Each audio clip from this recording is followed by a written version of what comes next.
Mets left Florida 2.5 weeks ago and headed for the Northeast, and they've been shivering ever since. Now the Mets are back in Florida tonight, hoping not to wipe out as they take on the Marlins for the first time this season.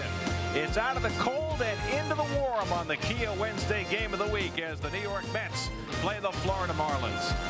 And a pleasant good evening, everybody, and welcome to Dolphins Stadium. Gary Cohen, Keith Hernandez with you tonight. The Mets stepped off the plane last night, and they exhaled after all those days of cold weather. Last night, 45-degree temperatures, 25-mile-an-hour winds in Philadelphia. They finally able to feel better, and they take that into the game tonight against the Marlins. Well, they certainly do. We're in our Columbia blue here, Gary's alma mater, finally. So, yeah, the Mets banged out 13 hits last night in Philadelphia, which Willie Randolph said was the coldest night of the year. A Lou broke out. I thought Valentine swung the bat good. So it's a very positive thing to come down here now into hitters' weather finally and start this series with the Marlins. And while the hitters can feel good about the weather, they might not feel so good about the competition. Dontrelle Willis is 3-0 this season. He's 12-1 lifetime in April, and he's been dominating the Mets since he came into the National League. Well, 11-2 against the Mets, 6-2 here in Florida. He's developed a changeup now. You know, when he first came up, 4 years ago, he was a power pitcher, hard stuff, hard slider, hard fastball. Now he's throwing a changeup. He's just getting better and better. Of course, doubly tough on left-handers. The Mets have their work cut out for them tonight. And he'll be opposed by John Maine, who finally makes his third start of the year. It's been 9 days since he last pitched. Mets and the Marlins. Marlins haven't been around long, but they've certainly carved some illustrious history. Mets and Marlins coming up.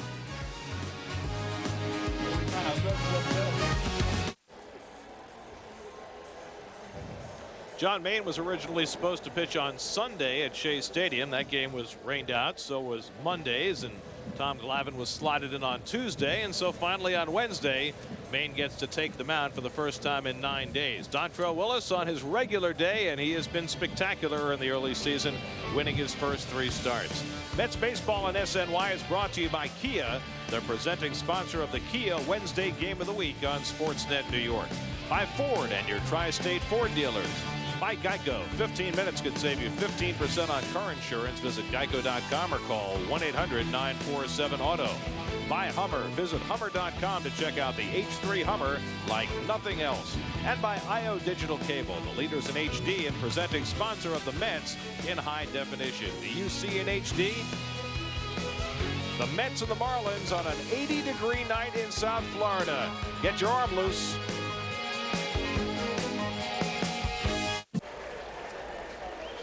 '25-year-old Dontrelle Willis making his 4th start of the season. And here's your Geico Mets lineup, same as every other day. The surprise is that Paul Lo Duca is in there tonight after taking a shot off his right index finger last night. David Wright, 12 games last year, 12 games this year, a sort of 24-game hitting streak. And he will try and keep that going tonight against Dontrelle Willis. Jose Reyes set to lead things off. Reyes has had a hit to lead off 4 of the last 5 games the Mets have played, and he takes a fastball for a strike from Willis, and we're underway in Miami. Well, Dontrelle, as you see, a strong April pitcher throughout his career. This is his 5th season, and boy, he's off to another great start. Saw those lefty-righty splits as he nearly hits Reyes. The lefties just 1 for 18 against him, but the righties hitting 356. 356 with 2 home runs, Gary. So it makes sense he's tough on lefties. And this one hit toward the middle, and another leadoff base hit for Reyes. That's 5 times in the last 6 games that Reyes has led off the first inning with a base hit. Well, stays very level here. Stepped in the bucket, if you can see that, but he keeps his shoulder in. And you see right there, just out of the reach of Dan Uggla. Jose a little unorthodox from the right side. I like his swing. So here's Lo Duca, who said last night gripping the bat wasn't really the issue. He was more concerned about his ability to throw, and that's why he took himself out of the game. But with the warmer weather, pronounced himself fit to go tonight. And Willis working him inside 1-0. It's interesting note here that Jose Reyes is only 2 for 5 in career stolen bases against Dontrelle Willis. So we'll keep an eye on that. Well, Willis will slide step rather than using that big leg kick with a base stealer on. Blows one by Lo Duca, and it's 1-1. He's throwing very hard right now, Gary. Last night, the foul ball off the bat of Chase Utley got Loduca right on the right index finger. Well, he doesn't keep that hand. Remember we talked last night in Philly about how Johnny Bench kept his hand behind the small of his back. Loduca leaves it exposed. 2-1 to Loduca. Ball hitting at 282. He's hitless in his last 8 at bats. He's been playing every day the Mets have played. They just haven't played every day through the early portion of the season. Rainouts on Sunday and Monday. He's 5 for 10 against left-handers in this young season. Grounds this one slowly. They can't turn 2, and Cabrera boots it, and the Mets have 2 men on. Cabrera, who has a tendency to nonchalant balls, might have done so there. And on the air, the Mets have 2 men aboard to start the game. Well, I'm inclined to agree with you. We've seen Cabrera get lackadaisical in the field. Watch his head. He kind of looks up to see if he has a chance at Reyes before he fielded the ball. Now watch his head here. Keep an eye. Are we going to roll here or not? If you're Cabrera on a play like that and you know it's Reyes running and the ball is hit that slowly, why even worrying about Reyes at that point? Well, you have an opportunity to. Loduca doesn't run well. You have a chance to check and still throw out Loduca. Beltran with 2 men on, lines one the other way, a base hit. Reyes being waved around third. Borchard's throw will go to second. It's an RBI single for Carlos Beltran, and 3 batters into the game. The Mets have a 1-0 lead against Dontrelle Willis and the Marlins. 13th run batted in for Beltran. Well, we talked about the warm weather. That fastball, nice hitting right there. It was outside corner, but belt high. And Borchard makes the right choice here. There's no way you're going to throw out Jose Reyes. Prevents the runner from Loduca from advancing to third. Keeps the double play in order. 15th run scored for Reyes. That leads the National League. So the Mets get a very quick run. And now Carlos Delgado, who played for the Marlins 2 years ago, returns to South Florida. Just 3 hits in his last 19 at bats. And he pulls one over the bag and down the line for an extra base hit. Loduca will score. Beltran racing for third. Borchard gets the throw in. Beltran is held up by Sandy Alomar. It's an RBI double for Carlos Delgado. Still nobody out, and the Mets have a 2-0 lead. Well, Carlos Delgado had a double on opening day against the Cardinals. He had not had an extra base hit since until this. Well, he has been struggling. He has been the one guy that has been struggling in this lineup from the get-go, but he's hit in the clutch. As you see, Loduca's going to score easily on that double. And Delgado has been hitting lefties well. This is just a beautiful gate right here. Just love to watch Beltran run. And I thought a good call by Sandy Alomar as Borchard played that ball well out of the corner with 1 out, trying not to run into an out at the plate. Here's David Wright, and he takes it wide. David has hit in every game this season, the first 12 after hitting in the last 12 last year, so that's 24 straight. That is also the Mets single season record, although David's goes into a different category. Infield back, and David fouls one off. So the Mets, 4 batters in, have 2 runs against Dontrelle Willis. And Keith, is this one of those hammer down situations that you better get as much as you can in the first inning? Well, that's what I think also why Sandy Alomar held up Beltran at third, is not run yourself out of a big inning. This is the pitcher off to a hot start. A base hit now makes it a 4-run ball game. And Willis missing away, and it's 2-1. Well, he is throwing hard. He is bringing it, and this might be his problem. I talked to Cookie Rojas, who does the radio here for the Marlins. He said that last year Willis was overthrowing early. This year he's been more of a pitcher, but I think he's geared up for this ball club, and he really has too much juice going right now. Needs to kind of settle in. Wright with only 3 runs batted in despite hitting in every game. And right now all he has to do is make contact to get a run in with the infield back. Grounds this one toward the middle. That'll get a run home. Hanley Ramirez with the pickup. And the low throw can't be handled by Jacobs. It's 3-0 New York. Wright is safe at first, and there's still nobody out. And the wheels coming off in the first inning for the Florida Marlins. Their second error of the inning. Well, Ramirez, one of the good young shortstops, off to a great start there, throwing on the run. tough pick for Jacobs. Nice play getting to the ball. Just had to throw off balance. A tough in-between hop for Jacobs. The Mets are in the catbird seat here. So it's an RBI for Wright because the run was going to score anyway. The error on Ramirez. First and third, still nobody out, and here's Moises Alou. And Willis again overthrowing that fastball a little bit, and it's 1-0. Moises with 2 home runs last night, his first 2 as a Met, and you see his numbers spectacular in the early season.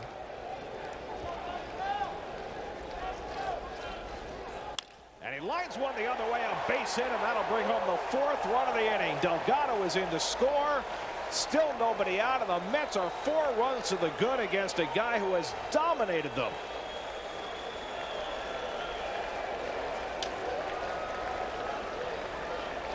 And those right-hand hitters doing a good job taking it the other way. Well, just looking away. You can see Alou right here wants to go that way. So did Beltran. That's a good pitch right there, Gary. That's knee-high outside corner, and that is just good hitting.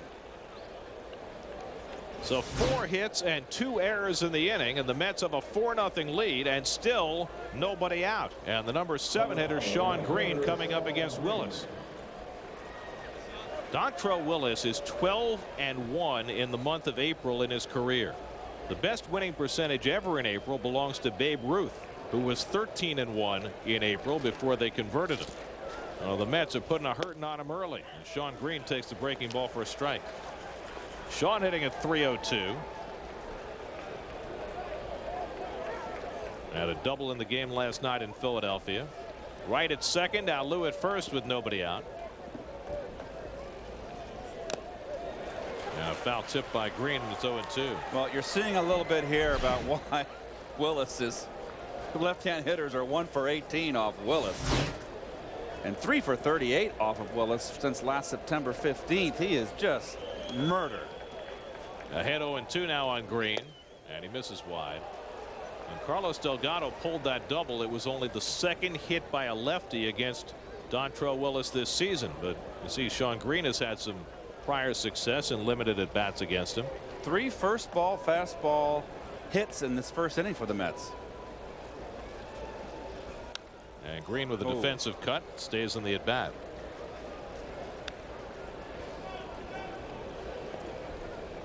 Well, we're going to show you the Rico Marlin defense, which has had its problems here in this first inning.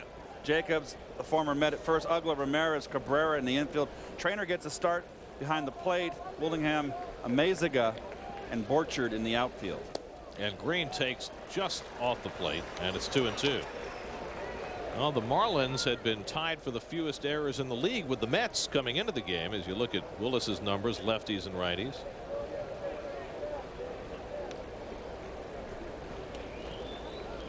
And the breaking ball fouled away. Green's done a pretty good job against some tough pitches from Willis to stay in the at bat. The number 8 hitter, Jose Valentin, who had a big night last night, waiting on deck. Well, if I was Rick Down, I'd be smiling too.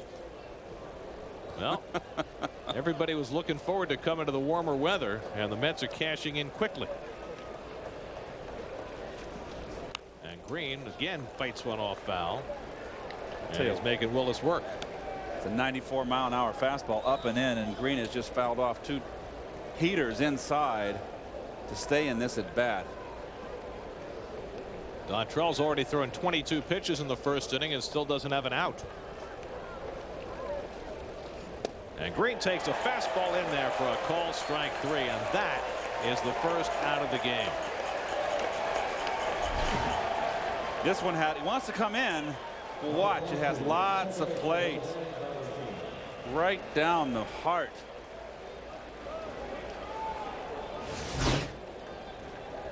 So Willis finally has an out. And now Jose Valentin will weigh in. Valentin, the last 2 games the Mets have played, last Saturday and then last night, has 4 hits, and all 4 have been doubles. So Valentin, all of a sudden, after a slow start, has got it going. Well, he's batting on his weaker side here against the left-hander. And he takes a strike from Willis. He got off to probably the slowest start of this club offensively, but I thought last night in Philadelphia, he swung the bat really well. And he had one of those doubles as a right-hand batter last night.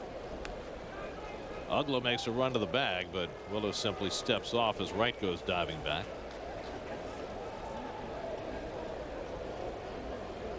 The Marlins had made just 4 errors in their first 13 games coming into this, but 2 infield errors in the first inning have helped the Mets out. And Valentine slashes one foul, and it's 0-2. You never know in this game. You think you got Willis out there and Maine's got to be on his A game. Well, Mets just all over him. Well, you also don't know if you're going to get any more against Willis. There's so many ace pitchers, if they struggle in the first, can settle in after that. So you need to get as much as you can when you can. Valentine hits one slowly. Cabrera with another chance gets the out at second, but not the out at first, and so the inning continues. Ball not hit hard enough to turn 2. Wright moves up to third, and John Maine will get a turn at bat. Well, Cabrera comes in quickly. It's a slow roller, makes the perfect throw. Not a good pivot by Uggla. Almost threw that ball away, and Jacobs did the right thing to get his body in front. And Alou not sliding at second base. Got to slide, don't you? You would think. Well, it's always a good sign for a pitcher if he gets an at bat before he takes the mound. And that's the case with John Maine tonight. And he takes ball 1.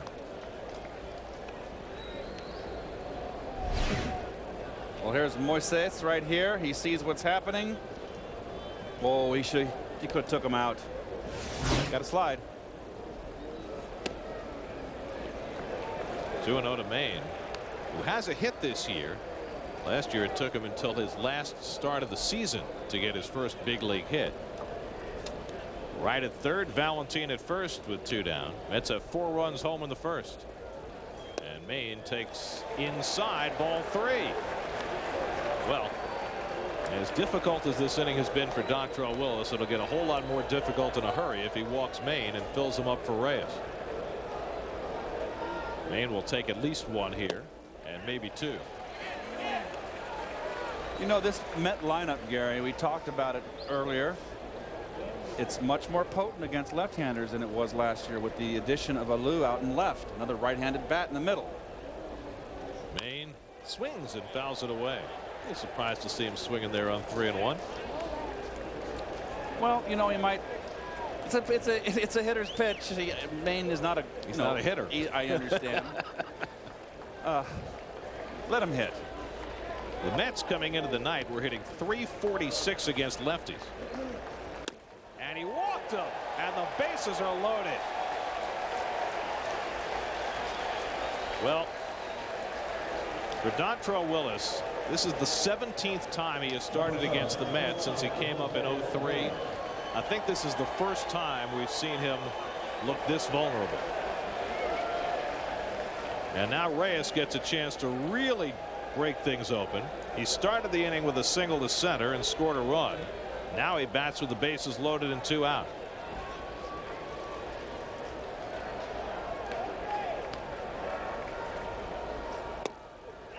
And backdoor breaking ball for a strike, 0-1. Well, I figure he had to mix something else in there. They've been all over his fastball. The right-hand hitters. Wright is at third, Valentine at second, Maine at first, and 2 down.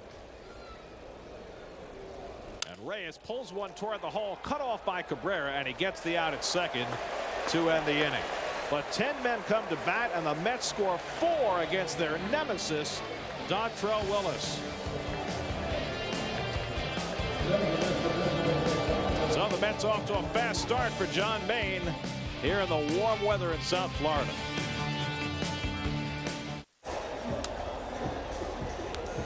The D train derailed in the first inning by the Mets. 34 pitches, and Dontrelle Willis gets touched up for a 4 spot. Here's the Ford starting lineup for the Marlins. Miguel Cabrera, despite going 0 for the series in Houston just completed, is having a terrific start to his year. 4 homers, 13 RBIs in the middle of that Florida lineup that has produced the most runs of any team in the National League. Well, there's John Maine. Of course, that brilliant first start in St. Louis. And he struggled opening day at Shea. was two completely different pitchers. In St. Louis, he was at the knees the whole entire game on the corners, and in in New York, was up. Hanley Ramirez lofts one down the right field line, and that'll go foul out of play. Well, Maine walked 6 in that start against the Phils. Mets have certainly issued too many walks early in the season, but they've made up for that by turning 21 double plays. Hanley Ramirez, last year's National League Rookie of the Year, and off to a fast start this year, hitting .385. He hits this one to his counterpart at shortstop, and Reyes throws him out one away. You know, Reyes and Ramirez, two great talents playing in the same division, two of the 3 youngest starting shortstops in the major league. Absolutely, and we'll give you the Lexus Met defense. The same cast of characters that have been playing so well. Delgado, Valentin, Reyes right on the infield, LaDuca behind the plate, Carlos Beltran Green in the outfield. The only younger starting shortstop in the majors is Troy Tulowitzki of the Colorado Rockies, who will be at Shea next week. And we love that name. Tulowitzki? Yes. It's Dan Uggla, and he takes a strike. It's like a name that should be in Barney Miller or something. One of the detectives. Wojciechowicz. Yeah. And Uggla swings through the fastball, and it's 0-2, and that's that John Maine high heat. See our gun getting that fastball at 96, probably a little inflated. Probably more like 92. 1-2 now to Uggla. We'll watch Maine very closely, Gare. He's been up. Rick Peterson has said in spring training they worked on him bringing everything down to the knees, and that's the sign whether he's got his stuff or not. He's been up thus far. It's early. And he gets him with a slider. John Maine strikes out Uggla, 2 men down. Well, it's those secondary pitches, the slider and the changeup, that have really turned Maine into a better pitcher. Watch it drop out. Starts out that, and boom. That's where he's got to be. Tough pitch to lay off. So 2 out and nobody on, and here's Miguel Cabrera batting with the bases empty, and he fouls off the first one. Cabrera today celebrating his 24th birthday. 417 career RBIs, the most by any player before his 24th birthday since Ken Griffey Jr. Griffey, who turned 24 after the '93 season, had 453. The all-time record for RBIs before a player's 24th birthday is 497 by Double X Jimmy Fox. Mike Jacobs on deck. But Cabrera has been the offensive leader of this team since he was 21 years old. Well, he's one of the premier hitters in the game, and he's just, like you said, off to a terrific start again. He'll draw walks. He'll hit for power. He'll hit for average.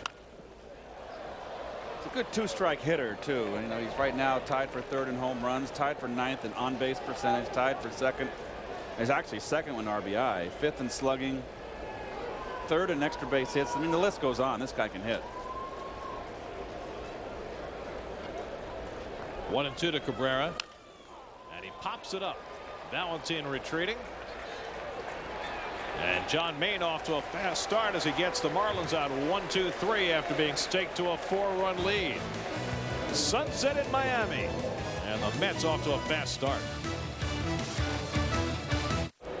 Weekday mornings before you head out the door, check out the CW11's Commuter Cast. From traffic tie-ups to train delays, get up-to-the-minute time-saving traffic reports with Commuter Cast all morning long on the CW11 Morning News. Well, LaDuca takes a strike from Dontrell Willis. LaDuca had a slow ground ball in the first inning that Cabrera took his eye off and mishandled, setting the stage for the Mets' big first inning. 3 of the 4 runs against Dontrell Willis in the first inning were earned despite the 2 errors.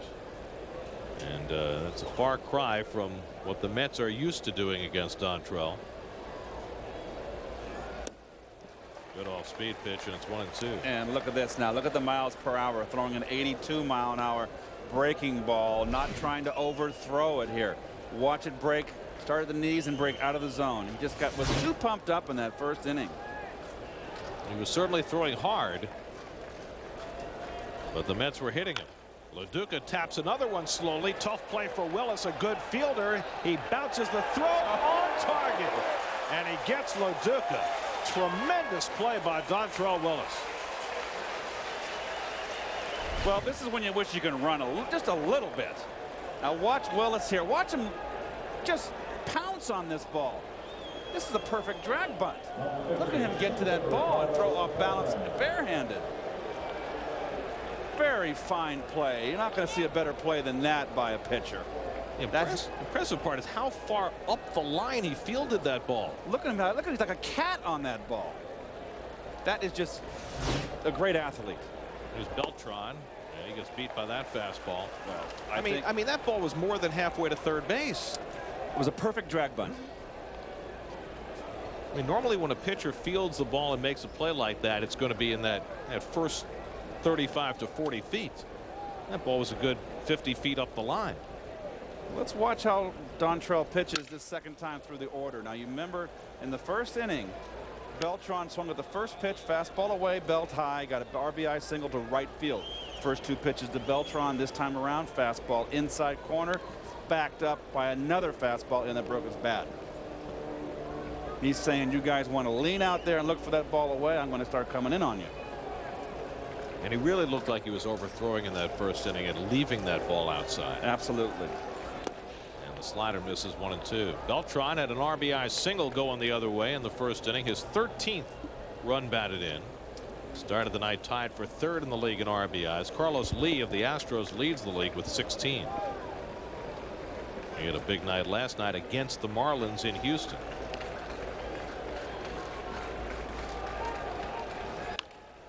Foul. And there you go again, back with the fastball inside. Boy, 97 miles an hour. That gun's fast. That's a fast gun, but he's throwing in the 90s. But you see, it's not overthrowing now. He's locating. He's on the corners. 1-2 to Beltran. Hold over the bag, but just foul. That time Beltran looking inside. But one thing about Willis that he has to be careful with the right-hand hitters, because he has that sidearm delivery. It is like Oliver Perez, have a flat slider if you get down too low in your point of release. You got to have a little bit of a down break to that breaking ball to right-handers.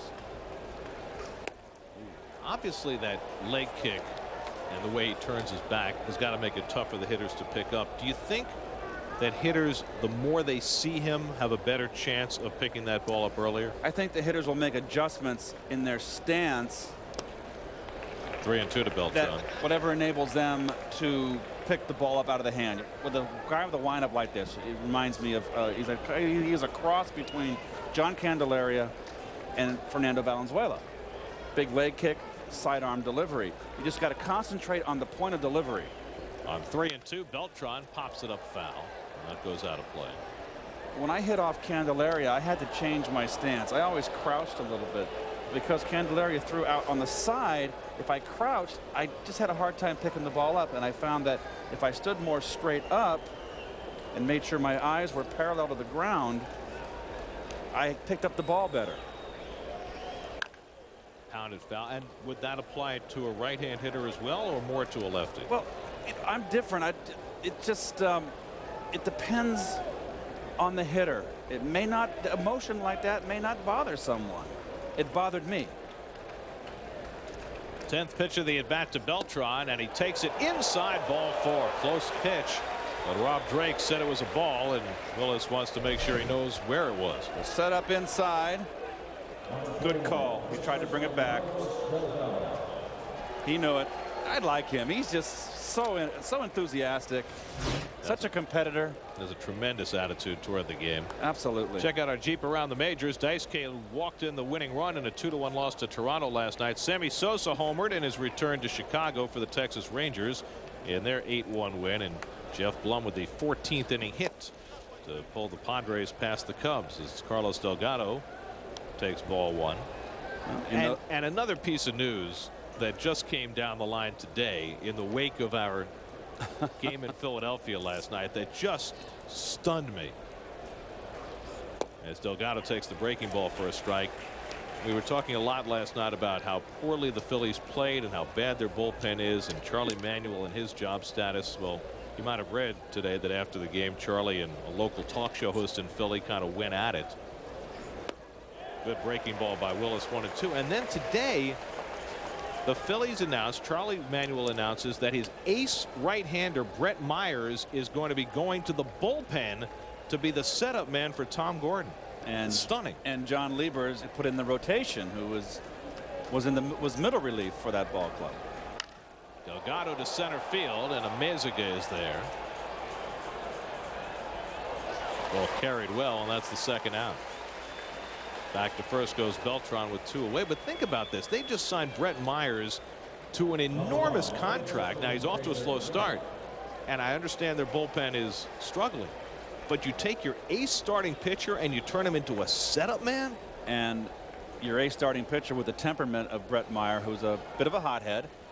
I just don't see him enjoying going to the bullpen, and I wonder how he's going to take that. It really smacks of a desperate move, doesn't it? There's David Wright, and he lines one to left center field. Cutting in is Willingham, and it drops in for a base hit. Beltran heading to third. Amezaga's throw not in time. Aggressive base running by Beltran with the play in front of him, and Wright has now hit in 25 straight games. Well, here you go here. This ball, look at the center fielder and the left fielder, a little gap there, and David just got jammed here. But hit it right in a lot of hang time. But Willingham does not cover a lot of ground, and we noticed last year, Gary, Amezaga's playing center field today. He does not cover a lot of ground in center field. Well, Amezaga's filling in for the injured Alejandro De Aza, who went down with an ankle injury. They just put him on the DL, and you're right, Amezaga's an infielder playing the outfield. And this is a big ballpark. I mean, you've got to have a center fielder that can scamper. So first and third for Alou, and he fists one, and did it hit him, or is it a fair ball? It's a foul ball. Late call by the home plate umpire Rob Drake. Alou reacted immediately. He knew it was foul. Well, once again, oh yeah, he got his, like it rolled, not rolled down, glanced his thigh. But notice this whole time through the order, Willis has changed his whole approach to the hitters. He's thrown inside to particularly the right-hand hitters who got him on the outside corner, and to Delgado, who got him with a double on a fastball in first pitch. He threw Delgado all the way. 0-1 to Alou, who broke his bat on that last swing. Willis about to throw his 55th pitch in the second inning, and he misses inside. Meanwhile, David Wright now with a 25-game hitting streak over 2 seasons. The last 12 of last year, the first 13 of this year. And again, it's a separate record, but it is the longest hitting streak in Mets history, although it went over 2 seasons. And Willis badly fooling Alou, 1-2. Well, this is a off-speed 84-mile-an-hour slider, and this is what he's doing now. And he's developed. He used to be just a hard slider, hard fastball. Now he's got a changeup, and he's got an off-speed breaking ball. Willis. Beltran at third, Wright at first with 2 down. Alou, who was part of that championship team here in Florida back in '97, takes the slider in the dirt, knocked down by Trainer. That saved a run, and it's 2-2. Well, nice block by Trainer here. This is a run right here, and look how he gets his body in front and cups his kind of concaves his body just to get that cave in there to kind of block it. His wife would have been proud. It was a good dig. Yes. You know, he's married to Misty May, the great beach volleyball player.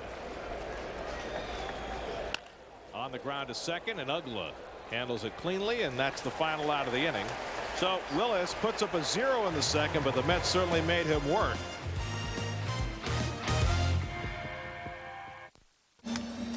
Think you have the best hat collection in New York? Well, SNY and New Era are teaming up to find out, and the winner gets an autographed game-worn Mets cap. The New Era hat collection contest. Log on to SNY.TV to enter and win. Former Met Mike Jacobs leads off the home second and takes a strike from John Maine, and Jacobs trying to do a little better job of being patient this year. Last year he swung at 40% of first pitches that he saw. You see this year the on-base percentage is solid. He's off to a good start. Well, these are the kind of improvements you want to see when you have young players, and of course Jacobs went down to Florida 2 years ago. Last year was his first year as a Marlin. So Freddie Gonzalez there, the new Marlins skipper. Oh. And Jacobs loses the bat on that fastball. It's 1-2. You got to get some pine tar. Jacobs, surprisingly so far, he struggled against left-handers last year. Well, he just lost that. It flew out of his hands. That's where you want to pitch Jacobs. And you definitely want to go back and get something to make it a little more sticky. Mike Jacobs, who had a home run in his first big league at bat with the Mets. He had 4 home runs in his first 4 days in the big leagues. What a road trip he had. Out in Arizona. Lucky to be on that road trip. And it was Pedro Martinez who was responsible for that. They had taken Jacobs' bag off the truck. He was headed for the minor leagues after hitting a home run in that first at bat. And Pedro said, "Come on, keep the kid around." And he went to Arizona and hit 3 home runs in the next 3 days. Josh Willingham on deck, and then Joe Borchard here in the second. Well, Jacobs so far struggled really mightily last year against left-hand pitching. This year he's off to a good start against the left-handers. 5 for 12 with a home run. Jacobs, who was a catcher in the Mets organization, tries to hold, but he went around strike 3. Second strikeout for John Maine, and he's retired the first 4 to face him. John Maine came up last year and did a terrific job for the Mets, and even better in the postseason. And Paul LaDuca talked about the Mets right-handed. I think Johnny is starting to believe. I think he's the kind of guy that had an unbelievable amount of potential and went through that phase where sort of didn't believe in himself. And I think towards the end of the year and into the playoffs, he started to believe that he has that kind of stuff and can succeed at this level. And that has been his stock in trade, that high fastball. Josh Willingham off to a good start for the Marlins. It's a tough pitch when he throws it up out of the strike zone, up the ladder, as we say. Then he comes down with that breaking ball. He's becoming a more complete pitcher. I mean, Rick Peterson was just raving about the progress that he made this spring with his changeup and his slider. And there's a strike. 1-2. That and the ability now to throw his fastball down in the zone. Well, that's going to be the key for him. That means that what he did in St. Louis that first start is what he needs to do to be successful. That was just a brilliant game he pitched there. You can see Rick Peterson right there talking about his point of release, and his head turns his head. We'll take a peek. We'll see if we can catch up on that. Fastball on the outside corner. Strike 3 called. Willingham down looking. Back-to-back strikeouts for Maine. You see the catcher LaDuca set up, and I think he may have got a call here. And the reach lead brought it back in. He got the call. So Maine off to an impressive start after being staked to a 4-0 lead. He's retired 5 in a row with 3 strikeouts. And here's Joe Borchard playing most of the right field for the Marlins in the absence of Jeremy Hermida, who bruised his knee in spring training and is yet to play. Bruised his knee on a foul tip and is still out of the lineup. And that misses 2-0. So it's an opportunity for the former Stanford quarterback Borchard. Switch hitter, former #1 pick of the White Sox. A little late on that one. 2-1. The Marlins last year began their year 11-31. Swung right through it there. So many uppercut swingers in today's game. Tries to hold the swing. He went around. Wow. 2-2. Bill Welke with the call down at third. It's a lot like Sid Fernandez here. You throw that fastball, starts out letter high for a strike, and it has a little giddy up on it and rises out of the strike zone. Very effective pitch for John. And once again, comes right back with it, and he strikes out Borchard and strikes out the side. John Maine, KKK in the second, and it's 4-0 New York. Well, wouldn't you just love to be sitting out on a day like this? You're sitting in New York and it's cold and it's windy. Well, we get it for a couple of days. Sean Green pounds the first one into the ground to Dan Uggla in 1 pitch and 1 retired in the third. I mean, did you hear everybody when we got off the plane last night just let out a collective exhale? It was just kind of nice to have your toes feel your toes again. Well, that having been said, here's the Mets' upcoming schedule. Remember, all Mets home games on SNY are available in HD, presented by IO Digital Cable to UC in HD. One more in Florida tomorrow night, and then back home. A little better weather this weekend with the Braves coming in, and then 3 with the Rockies. And so say Valentine takes a strike. And remember, if you're in the car, listen to every Mets game on Sports Radio 66 WFAN. Valentine hit into a force play his first time up. Mets scored 4 in the first off Willis. RBIs for Beltran, Delgado, Wright, and Alou. And John Maine has taken it and run with it. Well, this is what we get from Paul Lo Duca. The pitchers have such faith in him. He's such a leader. Valentine goes the other way and dunks one into right field. So Valentine with a soft single to right, and the Mets have their 6th hit off Dontrelle Willis. Backdoor slider, good hitting off the end of the bat. That's a pitcher's pitch. It just seems like the Mets collectively, the right-hand hitters, their approach is to look for that ball away and go the other way with it. So we'll see if Maine can get a bunt down after drawing a walk his first time up. I'd like to see your third baseman play a little more aggressively. And a nice deadened bunt by Maine, and Trainer makes the toss to Ugla. 2-4 on the sacrifice, moving Valentine to second. Well, good. Watch the technique here. You want to have your bat level. Look at that. It's level. He kind of stabbed at it at the last minute. You kind of want to have that bat out in front from the get-go, so you don't stab at it. But that was a nice pitch to bunt right there. Fastball up. And you can see that that's perfect right there. He's almost down here in his knees. Whatever it takes. But this is the critical thing right there. Level bat out in front of you. So here's Reyes trying to pick up the run from second. You know, John Maine spends a lot of time talking to Tom Glavine. He's talked about how Glavine has helped him with his changeup. If he can learn to bunt like Glavine, well, you leave him even further ahead of the game. Hey, you got someone like Glavine around. There he is right there, Tom. 293 wins now. And I asked him if he can feel his fingers yet today. He said, yeah, almost.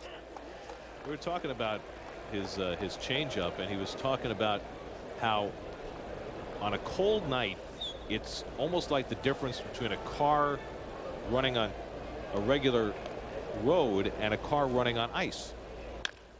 As Reyes grounds it to Ugla, he said the ball, instead of rolling off his finger, slides off his finger, and that's why he has such difficulty controlling it. But he was able to muscle through it last night. John Maine working with a 4-0 lead, and he has been dominating so far. Well, he got the sombrero last inning, 3 strikeouts. Slider right there. That was back in the first. That was Ugla. All upstairs. You notice that fastball rising. He's got that giddy up upstairs. Tough pitch to lay off. So Maine has retired the first 6, striking out 4, and here's Alfredo Amezaga popping the first pitch up, and Valentine with the angle. 1 pitch and 1 out. 7 up and 7 down for John Maine. So Maine off to a fast start tonight as Matt Trainer steps in, and you know, you look at his numbers from last year, and when Maine has had extra rest, he has been especially effective, and here he's pitching on 8 days rest tonight. Last pitched on the 9th of April against the Phillies, and here we are on the 18th. So the 9th day, 8 days of rest. And you know, last year with 6 or more days of rest, he had a 3.61 ERA, which was far better than his ERA with 4 days rest or 5 days rest. There's that high fastball, Gary. And we've seen it too much now. Watch. Starts, and then it's a little bit too high there with that line. But that's a strike. And it's got to be deceptive. It's got to be sneaky. I've seen too many hitters swing and miss at that pitch. 1-2 now to Trainer. Well, the hitters talked about that last year with Maine, how for some reason out of his delivery, which doesn't appear particularly deceptive, that they have trouble picking the ball up. Tries to hold on that one, and Trainer stopped it in time. Les Diaz, the umpire at first. Well, it's almost a motion that would put you to sleep. It's an effortless motion. And you see, even taking the pitch right there, he was tempted to swing at that ball. So it's got to be a very deceptive pitch. Trainer lifts one down the right field line. Delgado can't get to it. You know, that's what people always say about Mariano Rivera. He's got that nice, easy motion, and then the ball just explodes on you. Exactly. A lot of Doc Gooden had the beautiful motion. Steve Carlton comes to mind.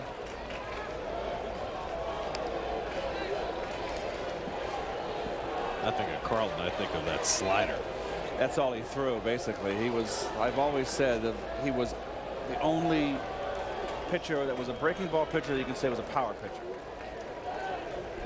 It's a paradox. It's a conundrum. That's a better word. You're right. There's the motion. Very easy, long stride. You see the back leg almost brushing the ground. The back knee, excuse me. 3-2 to Trainer, and he walked him. First base runner for the Marlins after Maine had gotten ahead on Trainer 1-2. So 1 out and 1 on. Dontrelle Willis coming up. Let's check in with Kevin Burkhardt. Well, Gary, you alluded to it just the last half inning about John Maine going to Tom Glavine, asking him for advice on how to throw that changeup. And Glavine told me there's a couple keys that he told John Maine when throwing that pitch. Number one is having confidence in it. That's a big issue. Number two, you have to change your mentality when you throw that pitch. And what I mean is, or what Glavine meant is, when you throw a fastball to a spot, you basically let loose and you throw it, and it goes to that spot. He said if you do the same thing with a changeup, it ends up high. Glavine told me that when he actually aims his changeup, he aims it at Paul LaDuca's feet, and that's when it ends up low and at the knees. So those are the two keys that he taught John Maine, starting to pay off too. There's nobody better to learn the philosophy of the changeup from than Tom Glavine. Well, when you've got veterans on your ball club, those are guys you want to pick their brain. Willis, an outstanding hitter, but here being called upon to bunt, and he gets down a nice one, and Wright throws him out. And frankly, with 1 out and the Marlins down by 4 runs, the way Willis can swing the bat, I'm a little surprised he was bunting there. Well, I think you want to get back in this ball game, and you got to watch David Wright, very aggressive. I always like the way David plays the bunt. Even come in a little bit harder, but that was just a perfect bunt. Getting back to the 1 out bunt, Gary, with Willis. You've got Hanley Ramirez right now, who's off to a really hot start, hitting .385. He's 4 for 12 with runners in scoring position. 2 doubles, 2 triples, 2 home runs. And what does he do? He goes up there, takes a pitch. Well, you can't be bunting in this spot with 2 out and a runner at second. I think he was just trying to distract John, and I guess it worked. He's behind 1-0. Trainer at second, not a fast runner.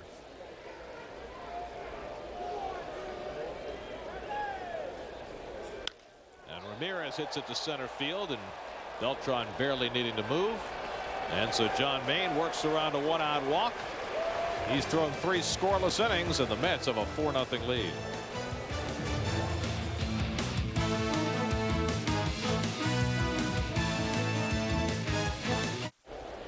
Time for the SNY text poll of the game. Tonight's question: where do you think Dontrelle Willis will pitch next season? Mets, Yankees, Marlins, or elsewhere? Remember, he's not a free agent. Paul LaDuca leads off and takes inside. Did it hit him? And apparently it did. LaDuca gets nicked, and the Mets have a leadoff base runner. Getting back to that poll question, after we look at the replay on LaDuca getting nicked, maybe on the belt buckle. Gosh. In 2007, fans can participate in the text poll from their cell phones or on the web. Text your response to 57508 or visit sny.tv to enter. Remember, stay tuned for the results later in tonight's game. Beltran's been aboard twice with a walk and a single, and he's driven in a run, and he drives it deep toward the scoreboard in left field. It's out of here. Beltran with a line drive home run over the scoreboard, his 3rd home run of the year, and the Mets extend their lead to 6-0.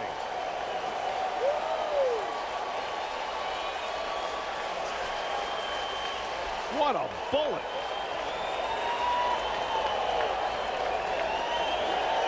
His first home run as a right-hand batter this season, and the Mets' first homer against a left-hand pitcher this season. Look at this. right down the pipe and up. And, you know, Beltran has always been a guy that goes deep into the count. He's been first ball, fastball hitting in this game against Willis. 3 RBIs tonight for Beltran. That gives him 15, one behind Carlos Lee for the league lead. And the Mets are beaten up on Willis. There's Delgado and a good fastball. 0-1. Well, here it is again. And there's just no doubt. That's not even a 5-iron. That's like a 3-iron. The only question was whether it'd be high enough to get over that scoreboard. And it was. Delgado hits one hard into the shift. And Ugla, the rover, throws him out, 1 away.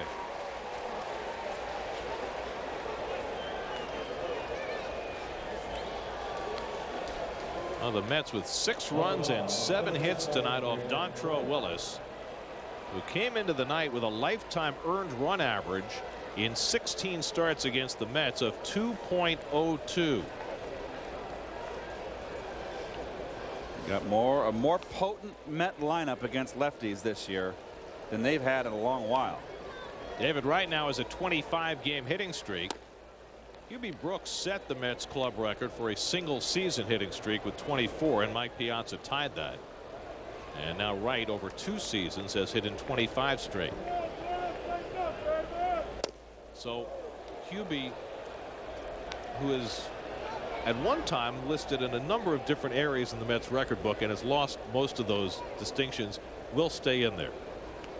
Wasn't Mike Vail prior to that the leader? 23. Good call. Mike Vail was my first professional baseball. My first year in the minor leagues. He was my roommate in spring training in minor leagues, 1972.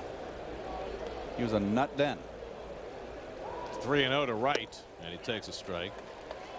Well, the story about Mike Vail, one time he went in and asked for a raise, and the general manager told him, well, if you hit 300, come back and see me and I'll get you a raise. As Wright pulls one foul.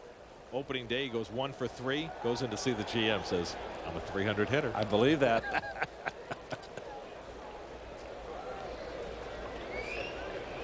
Mike Vail was a pretty good hitter, but he was defensively challenged. And Wright pulls the breaking ball foul. He was one of those free swingers. I remember the final cut night that spring training in '72. I was kind of got a bonus, so I didn't have to worry. Mike kept me up all night.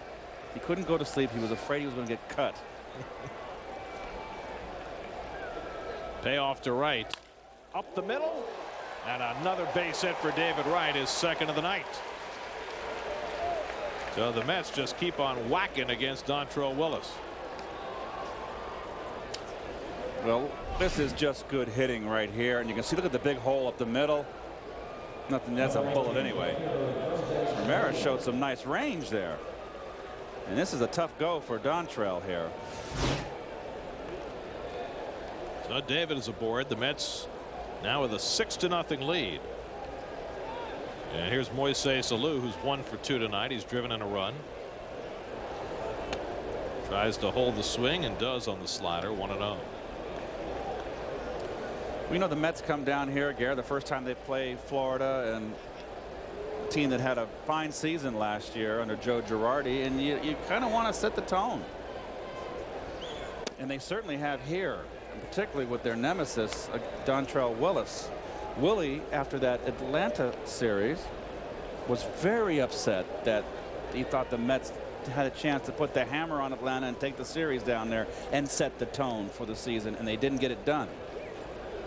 Mets lost 2 out of 3 in Atlanta, and the 2 games they lost, they certainly could have won with better defense, better situational hitting. And particularly after they won the first game in the series, they just clobbered Atlanta.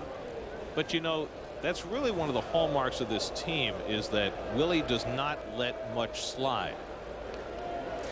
He's a taskmaster, and that's not enough of it today. Oh boy. Lou badly fooled by the fastball, and it's 2-2. You know, Willie demands excellence, and this is just completely overpowered right here. That is not a good swing. And well, I mean, Moises knows it. Completely fooled. 2-2 to Alou. But you know, it's interesting the reign that Willie has on this team, because he was talking about it in the context of the way the Mets played in the cold weather. And he said, you know, I know that I'm really hard on these guys about executing in certain situations and making plays. He said, and I realize it's really hard to do that when you're shivering. As Alou goes down swinging for the second out. Second strikeout for Willis. But he said, this is a team of veterans. As Alou swings through that pitch. He said it's a team of veterans that has learned how to fight through the conditions. And I think that, you know, Willie's attitude about the cold is block it out. And that he's really made that statement and gotten through to these guys. Well, you know, everybody's got a plan in it. Everybody's got, unless you're playing for the Dodgers or Arizona or in a dome park, you've got to deal with it. What are you going to do? You're going to fold your tent and go home? Well, but you watched the Phillies last night. I understand. And it looked like they gave up. Well, you hate to say that about a team, but it sure looked that way. Green goes the other way down the left field line, slicing toward the corner, a foul ball. Sean almost with an extra base hit.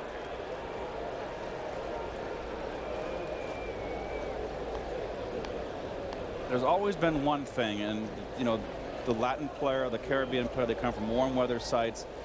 They would always, throughout my career, always go, oh God, hace frío. Too cold, too cold. We go, come on, we got to go. And you know, the game now is predominantly Latin players, and you know, Willie has that control to get them to go for it and push. Green goes down looking, but Beltran adds to the Mets lead, shooting a home run over the scoreboard, his third of the year, and it's 6-0 New York.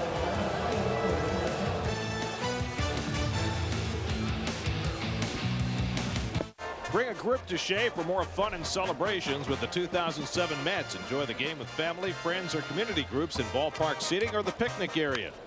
Call 718-507-TIXX to book your group now. The 2007 Mets, your season has come, and the Marlins continue to be very aggressive going after the first pitch against John Maine. Dan Uggla struck out his first time up. 1-1 to Uggla. Well, they're the #1 hitting team in the National League, coming into this game with a .288 batting average. Of course, they play in warm weather. They've had it good, haven't they? Freddie Gonzalez, the new manager of the Marlins, taking over for last year's National League Manager of the Year, Joe Girardi. And you would think that that would create an odd dynamic here in Florida. Well, you know, Girardi was a hard-nosed manager, much like Willie Randolph, the school of Joe Torre. And, you know, it's a tough shoes to fill for Freddie Gonzalez coming over, you know, the former third base coach for Atlanta all those years under Bobby Cox and under Cox's tutelage too. So it's a big opportunity for Freddie Gonzalez. On 2-2, Uggla fouls it back. You know, I got the impression that Girardi rubbed a lot of people here the wrong way. Management, clearly, that's why he got fired, but also players. They didn't necessarily love him. But he certainly got the most out of them last year, and you just wonder, you take that away, and what happens as Uggla goes down swinging, and that's 5 strikeouts for John Maine. But you know, as a player, you're going to play for several managers in your career, and here again, this has got a lot of play, but it's that fastball up that just has that little bit of giddy up. I've seen too many guys swing through it. I played for how many managers in my career? There were some I did not like. But you know, you're professional. You go out there and you give it 100%. Cabrera fouls off the breaking ball, and it's 0-1. And sure, I've played with some players, Gary, they didn't like the manager. They would shut it down. And I never understood that. You look at Freddie right there, his first season as a Marlin manager. And a protege of Bobby Cox, who, by the way, got a contract extension today. So Cox, who had been thinking about possibly retiring, will be coming back next year. As Valentin throws out Cabrera for the second out. Last year, the Marlins started out 11-31 under Girardi, and then just, I mean, they played as well as anybody in the league after that first quarter of the season, including the Mets. And, you know, there are managers, and there have been plenty of them, that players don't like, but still play well for because they push the right buttons. And they have respect for them. Mike Jacobs takes ball one. And I know respect's a word that's so much more important today than when I was growing up and playing. But you can have a manager that really pushed you hard, but if he was fair and honest with you, you didn't care. Jacobs late on the fastball. It's 1-1. Let's check in with Kevin Burkhardt. Kevin? Most of the consensus was that, you know, all the players kind of felt that Girardi was a good fit for this team last year, and then Freddie Gonzalez is a good fit for this team this year. Freddie much more low-key, Girardi more intense. And actually, I got some interesting information from a guy who wasn't here last year, and Aaron Boone, about Gonzalez, just saying that he's emotionally keel, makes it a point to find out what's going on in players' lives. And I said, well, can that be a bad thing? Can he be too laid back, especially right after a manager that was, you know, so different? And he said, I'll tell you one thing. I'm not going to tell you who. He has the ability, though, to lay into somebody, and he's done it a couple times this year. So it seems like Gonzalez, very laid back, very easy to play for, but if you rub him the wrong way, he will get in your face. Kind of like Charlie Manuel was insisting last night, right? Yes, and by the way, those Phillies are losing again tonight up in Washington. 4-1 in the 4th inning. Bloop foul. Well, Freddie Gonzalez not the only new skipper. Of course, most of the others, Piniella, Bochy, moving from team to team. Manny Acta, first-time manager. Same with Ron Washington. Buddy Black. How about Bud Black, pitching coach for the Angels? Former teammate of mine in Cleveland, a great guy getting that job in San Diego. Padres off to a good start, but in a very tough division, it seems. The Dodgers are playing brilliantly right now. In fact, the Dodgers have the best record in baseball at 10-4. Well, it always seems, though, the National League West is always, when it comes playoff time, has been the division that goes quickly, gets out of the hunt. 3-2 to Jacobs. And he fouls one off. And right over for a look, but it's in the crowd. Charlie Manuel, we were talking about, was defending himself. I guess the radio host who confronted him after the game was asking, why don't you rip into your players like Lou Piniella? And Charlie said, well, you don't know how angry I get. The last thing a player or a manager wants to hear is to someone in the press or media to tell them what to do, how to manage a ball club, or how to, whether Jacobs takes a walk. I mean, you can hear it from a player, an opponent, a general manager, but not from a member of the media. So second walk given up by Maine. Those are the only two base runners for the Marlins tonight. Mets with a 6-0 lead, and Josh Willingham comes up against Maine. Well, the other thing that they have to contend with here in Florida, you know, if you're Freddie Gonzalez or even if Joe Girardi were still here, is that you had a lot of very young players perform very well last year. As the breaking ball sits high to Willingham. See, I think that Girardi was a great fit here last year because you just said it, Gary. It was a young team. He nursed Olson. Olson got off to a horrible start, the left-hand starter, and nursed him back. Very emotional kid. 1-1 to Willingham. And Girardi, to me, would be a great minor league coach. Fundamentals, teaching kids coming up, and it was a perfect team for him with young players to make them play on top of their game and good fundamental baseball. I thought he did a great job. Deserved the manager of the year. 1-2 to Willingham. But, you know, a lot of times first-year players who are successful are not necessarily successful as second-year players. I agree. And here you got a guy like Josh Willingham who had a very nice year last year, and pitchers are making adjustments to him now, and he's having to cope with that. Dan Uggla as well. Great year last year out of nowhere. Change up, popped up. Wright coming in to try and help out LaDuca, and Wright taking charge. Just got there in time. And so John Maine has held the Marlins hitless through the first 4 innings. No vice tonight in Miami for the Mets. They've got a 6-0 lead.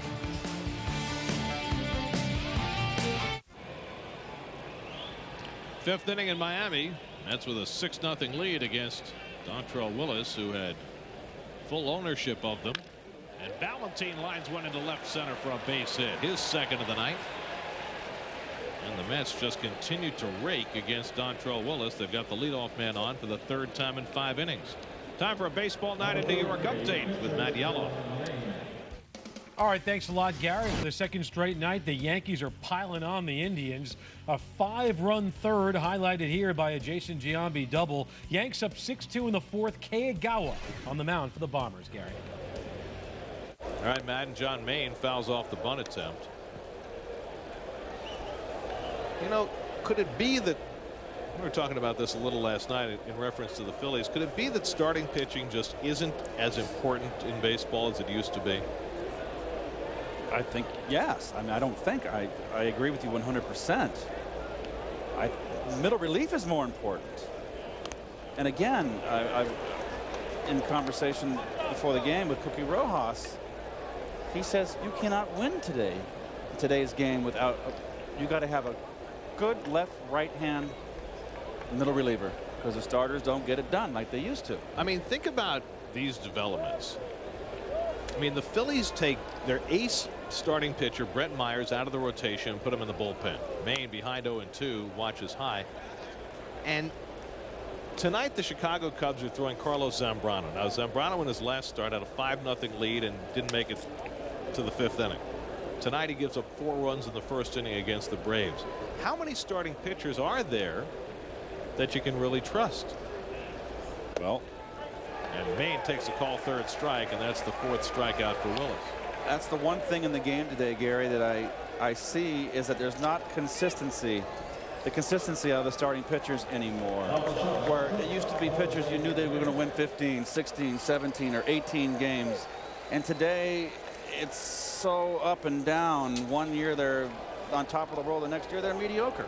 I mean, the Dodgers go out and sign Jason Schmidt for 3 years at huge money, and now he's on the disabled list, and Reyes pops one foul back out of play. It just seems as though teams are making enormous investments in starting pitchers, and you know, some of them turn out to be good deals, but it seems in a lot of cases you're throwing a lot of money at pitchers whose performance it's increasingly hard to predict. 1-1 to Reyes. Obviously, you know, Barry Zito's right at the top of that list in terms of the amount of money he got this year, but you know, all those guys on that list, there's not one guy there who you can say this is what he's going to be this year, that he's going to win X number of games for us. Reyes chasing the changeup, and it's 1-2. I think you're going to see also what we've seen a trend now is Reyes kind of he flew out, and see how off balance he is. Reyes kind of has can get himself where he gets leaning over the plate too much, and it can get him in trouble from the right side. I think you're going to see, getting back to your point, Gary, about the pitchers. Oh, wow. Reyes tied in knots. Did he stop that swing? I guess he did. Yes, he did. And see, he's stepping in the bucket right there. You step in the bucket, and that is nothing but trouble. I have not seen him do that over the course of his career from this side of the plate. He used to do it left-handed. Got a base hit stepping in the bucket, leading off the 1st inning tonight. Lines this one into right center, a base hit. After looking so bad on the previous pitch. To 3rd goes Valentine. He's being waved home. The relay throw by Uggla to the plate. The slide, save! And Reyes winds up at 3rd. 7-0 New York. Sandy Alomar aggressively waving Valentine home, and Valentine with that ill-advised head-first slide into home plate beats the tag. Nice hitting by Reyes. Fastball, got a fastball finally up and out over the plate. And I tell you, I love Sandy Alomar at 3rd base. Make them make the perfect throw. They made the perfect relay. They made the perfect throw home. Valentine doesn't run that well. He beat the tag. Take a chance, particularly 6-0. And 2 outs, send him is absolutely right. Valentine hustling all the way here. I like that play. Nice slide at home. Got that hand in. It's a double for Reyes. He takes 3rd on the throw, and now the infield has to come in.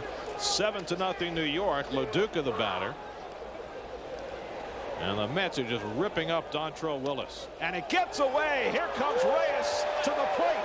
The slide. He's safe. 8-0 New York. Reyes did not get a good read on that. He froze for a moment after it got by Trainer, but he scored anyway. Well, here's Reyes right here. He tried to block the plate like a catcher without shin guard. You can get hurt there, and this is just the catcher there just boxed it, Matt Trainer. And Reyes, you're right, Gary, got a bad jump on that, but boy, the Mets are just schooling the Marlins right here. And finally, the Marlins start to get the bullpen busy as Loduca takes low 2-0. And we'll take, this is Valentin right here. Watch the relay. Watch the slide around the side. You want to always never slide head first. Beautiful. You sure he hit the plate? Yeah, I think he swiped it. I think he got it. 2-1 to Loduca. That might have been the only way for him to creep in there. If he'd have slid feet first, he would have been I just hate the idea of his hand hitting a shin guard there. Yeah, he got around. That's a beautiful slide. He could play. Have we heard yet whether that was a wild pitch or a pass ball? I think it's got to be a pass ball. Bringing home the 8th Met run against the previously invincible Dontrelle Willis, at least from a Mets perspective. 2-2 now to Loduca. So the Mets have 2 runs home here in the 5th. Lee Gardner, who was just recalled from the minors today, is up in the Marlins bullpen. He took over the roster spot of Jorge Julio, the former Met, who's got a leg injury supposedly. Down to third, and Cabrera handles this one cleanly and throws out Loduca 2 away. Julio has just been awful. He was the closer to start the season, and they put him in mop-up duty, and yesterday he got lit up, and now he's on the DL. Well, here's Beltran, who's already had a big night. RBI single back in the 1st, and then a 2-run homer in the 4th. His 3rd of the year. They're saying it was a wild pitch that scored Reyes. That won't help Willis's ERA. Beltran pops one straight up for Trainer, and that ends the inning. But the Mets tack on a pair. Reyes with the RBI double. 8-0 Mets.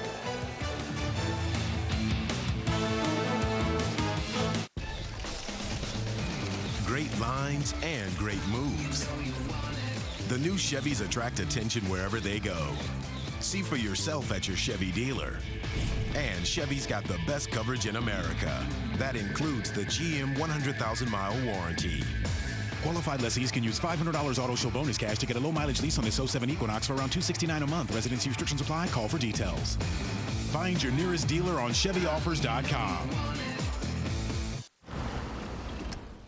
Are you the cable guy? Actually, I'm a Verizon Fios tech. I bring fiber optics right to your door on 3 different spectrums of light. You got your 1310, your 1490, and the 1550. The light is so clean, it's plus 20 dB hot. It's true qualm.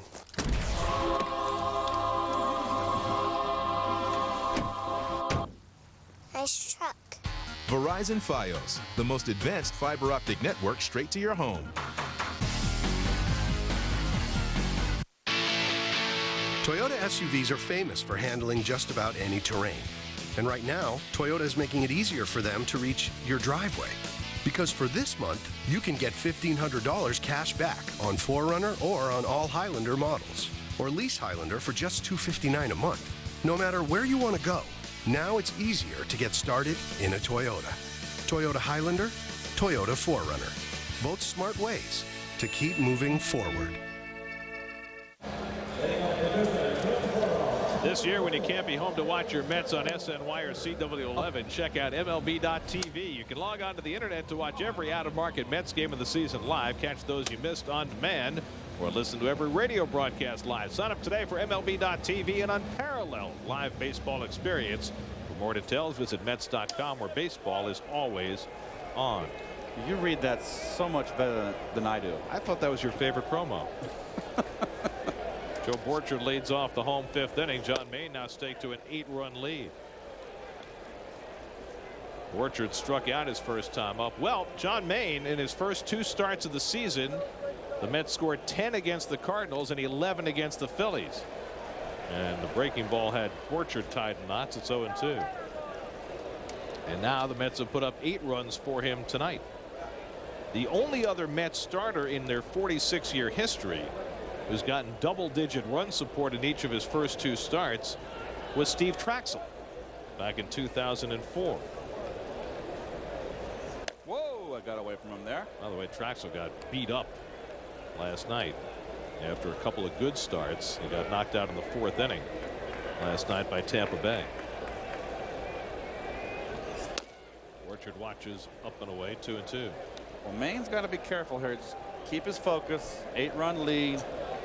Throw strikes.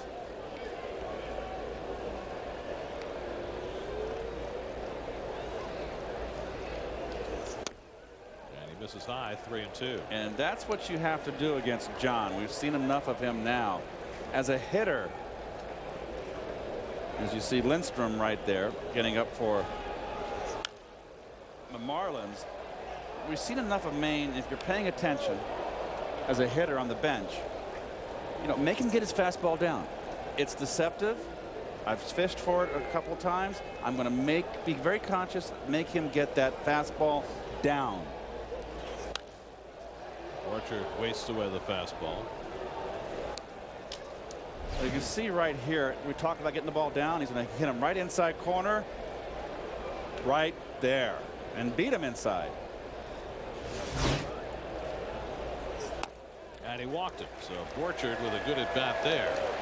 And Maine issues his 3rd walk of the night. And for the first time in the game, the Marlins have the leadoff man on, with Alfredo Amezaga coming up.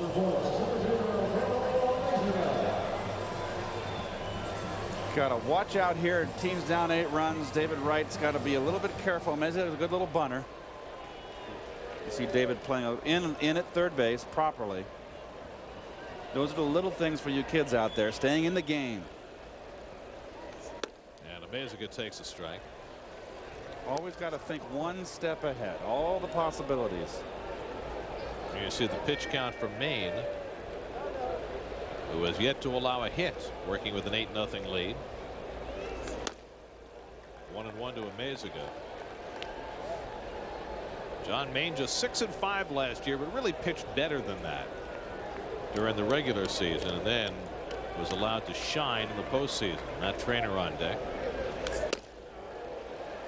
1-2 to Amezaga. Maine's throwing hard, Gary. He's got some pop on that fastball. There's that fastball up in the zone. That thing really has a little jet fuel on it, doesn't it? A little tail at the end. It's got to. 1-2 pitch, and he goes to the changeup. 2-2. There's so many hitters, like I said, and I just feel like a broken record, but there's so many kids that are taught today to hit off their back foot, and they're all uppercut swingers, and they have trouble with a high fastball. Well, for a long time, that pitch above the belt was a ball, and now occasionally, I mean, Maine throws it up and out of the strike zone, but you get that ball slightly above the belt, and now you'll get a strike with it. Yes, there was a time when it wasn't, and that was unfair. They made everything is such in favor of the hitters today. With the smaller parks, the hitters are stronger. They don't call the inside corner, they don't call the high strike for the pitchers. I just think they should be fair. 3-2 now to Amezaga, but I'm just wondering, you know, you talk about guys who can't reach the pitch upstairs, whether, you know, as a result of that high strike not being called for all those years, kids were taught more to handle the low pitch. You really think those guys are that smart down there? I don't know. I'm asking the question. I don't know. 3-2 to Amezaga, and he lifts one along the right field line. Valentine over, and he's got it. One away. 1 out and 1 on. And the duck waddles into warmer weather. This is better weather for ducks, wouldn't you say? No, they prefer the cold. Athletic trivia question: who holds the Mets record for consecutive games with a hit by a left-handed batter? Well, we mentioned QB Brooks, right-hand batter. Mike Piazza, right-hand batter. David Wright, right-hand batter. Mike Vail, right-hand batter. So who's got the longest hitting streak for a lefty? Yeah, Kranepool played a long time as a Met. Maybe Robin Ventura.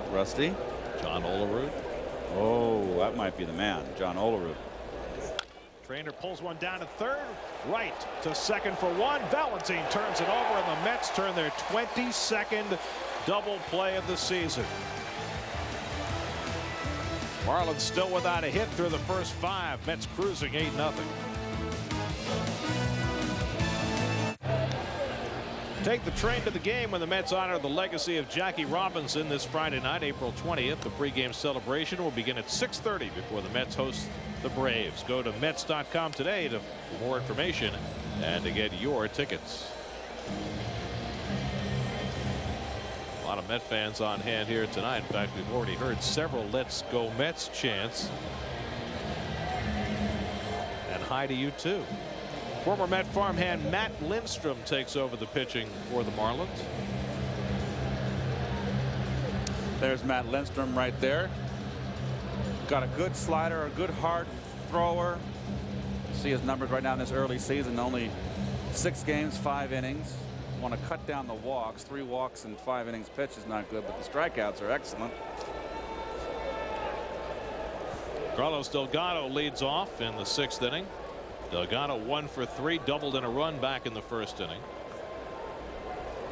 And they put on the overshift against Carlos as Lindstrom misses with a fastball. Lindstrom throws hard, and the Mets always liked his arm, but he topped out at Double-A for them. He was a kid who got off to a late start because he went on a Mormon mission when he was a youngster. It took a couple of years out of what could have been the early part of his career. Why does Carlos Delgado have Borat in his? What's he doing there? I have no clue. It's like, where's Waldo? What's that all about? Is that it? Are they doing that for all the Mets? Yes. Chopped down toward Jacobs, right at the bag, and that's the first out. So 1 away. Well, Dontrelle Willis went 5 innings, threw 102 pitches, gave up 10 hits, 8 runs, just 1 shy of a career high, 7 earned runs, 2 walks, 4 strikeouts, a hit batsman, a wild pitch, and a home run. Not what the Mets are accustomed to doing against the D-Train. Tough day at the office. But you know what? I'll give him this. He stuck it out for 5 innings. David Wright takes a strike. What's with that? It's like put a in the crosshairs. I mean, I love the movie, but what is Borat doing in Metsville? 0-2 to Wright. I mean, it's the only New York scene they could find.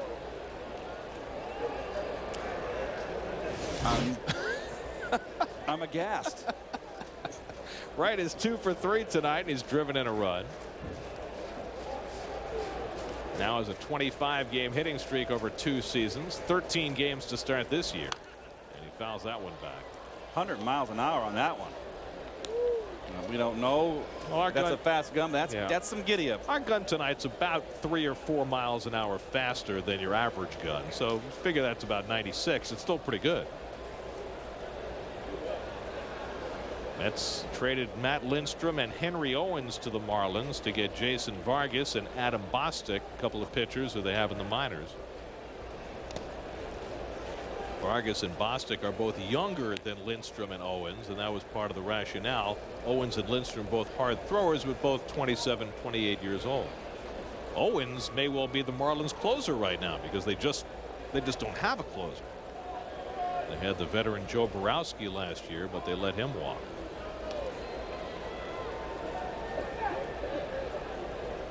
One and 2 to Wright. Fouls off that fastball. Good cut by David right there, staying in the at bat.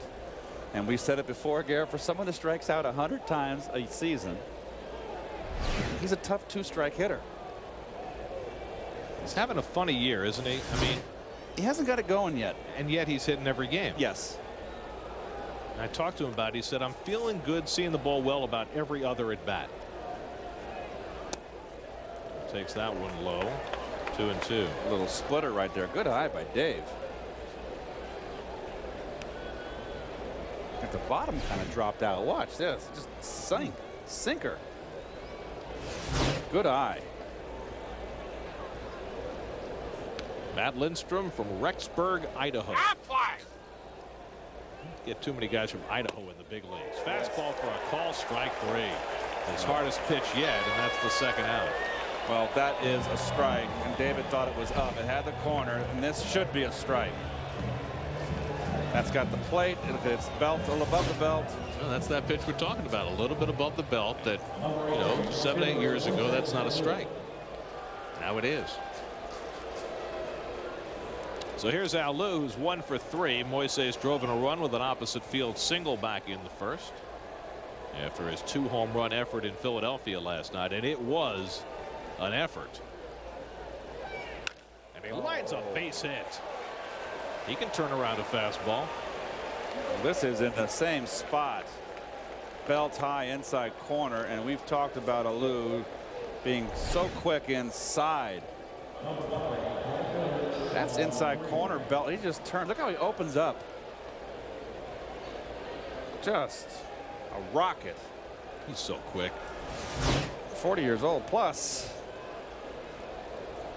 There's Sean Green, who's 0 for 3 tonight. Couple of strikeouts and a ground out.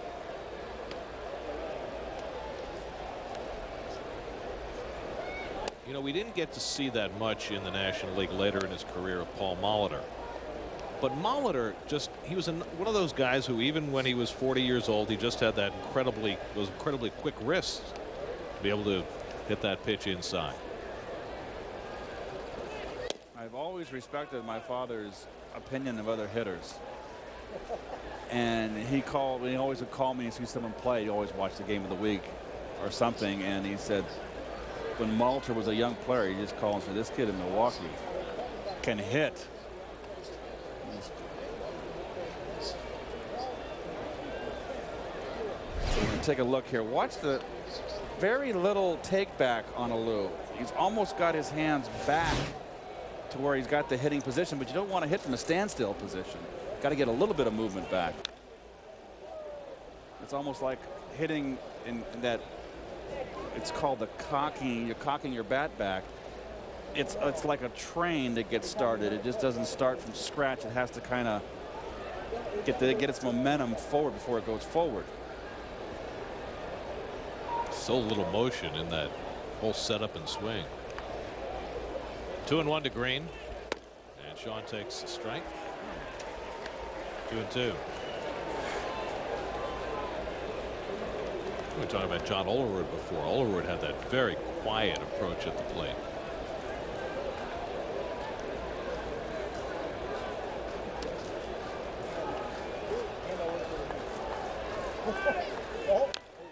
Off-speed pitch, foul. Well, up on the big screen here, you got Sean Green. They got his pitcher up there with Barat. So who's hitting, Barat or Sean Green? They really should rethink that. Yes. It's awful. I mean, particularly in this case. It's awful. Come on. The focus should be on the player.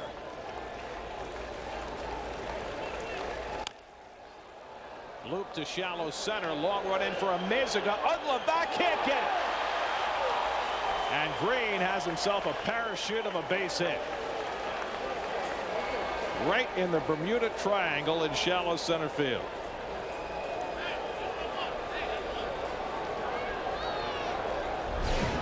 Well, Meziga playing, look how deep, and he's not a center fielder. Tough play for Uggla. He almost gets there. And he just pulled up. Well, they didn't even pull up. He just didn't quite make it. But Meziga plays a very deep center field because he's an infielder. That's a center fielder's ball. And you got, look at it, you get center field, you got 404 over there on the right center field part, and then that 434 in the left field corner, and that's a big ballpark. Well, they miss Alejandro De Aza, the rookie center fielder, who was playing very well out there till he hurt his ankle. So here's Valentin, who's already got 2 hits tonight. Mets with an 8-0 lead, looking for more, but he gets under this one to shallow right, and Borchard in to make the call. And that ends the inning. So Lindstrom gives up a couple of 2-out hits. South Beach in all its glory. 8-0 Mets.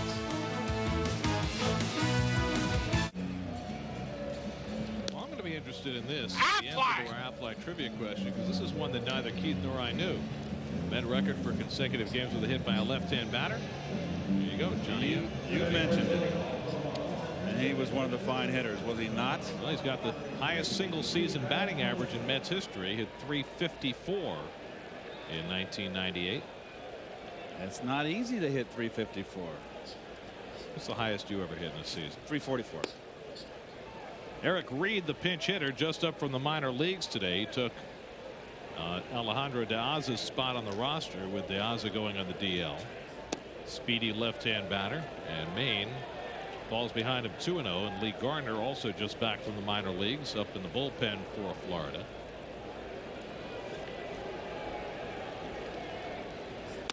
And Maine, who's already walked 3 batters, now behind on Reed 3-0.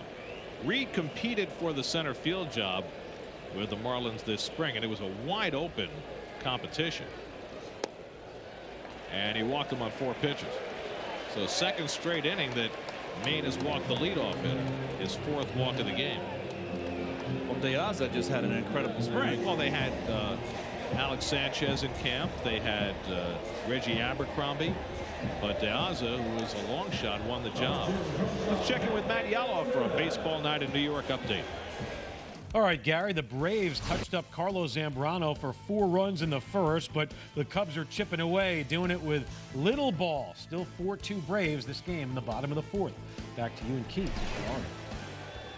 All right, thanks, Matt. Hanley Ramirez up for the 3rd time. And he takes a strike from Maine. Good knee-high fastball. Ramirez is grounded to short, fly to center. Marlins looking for their first hit off Maine, who's working with an 8-0 lead here in the 6th. And another good fastball. And Maine ahead 0-2. Well, wants to go away, and look at the ball run in. If you make a mistake, that's a good place to make it on the other side of the plate. Maine has struck out 5. He's walked 4.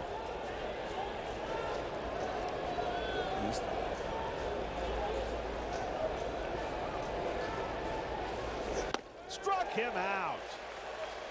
Blazing high fastball from John Maine. That's his 6th strikeout. 1 away.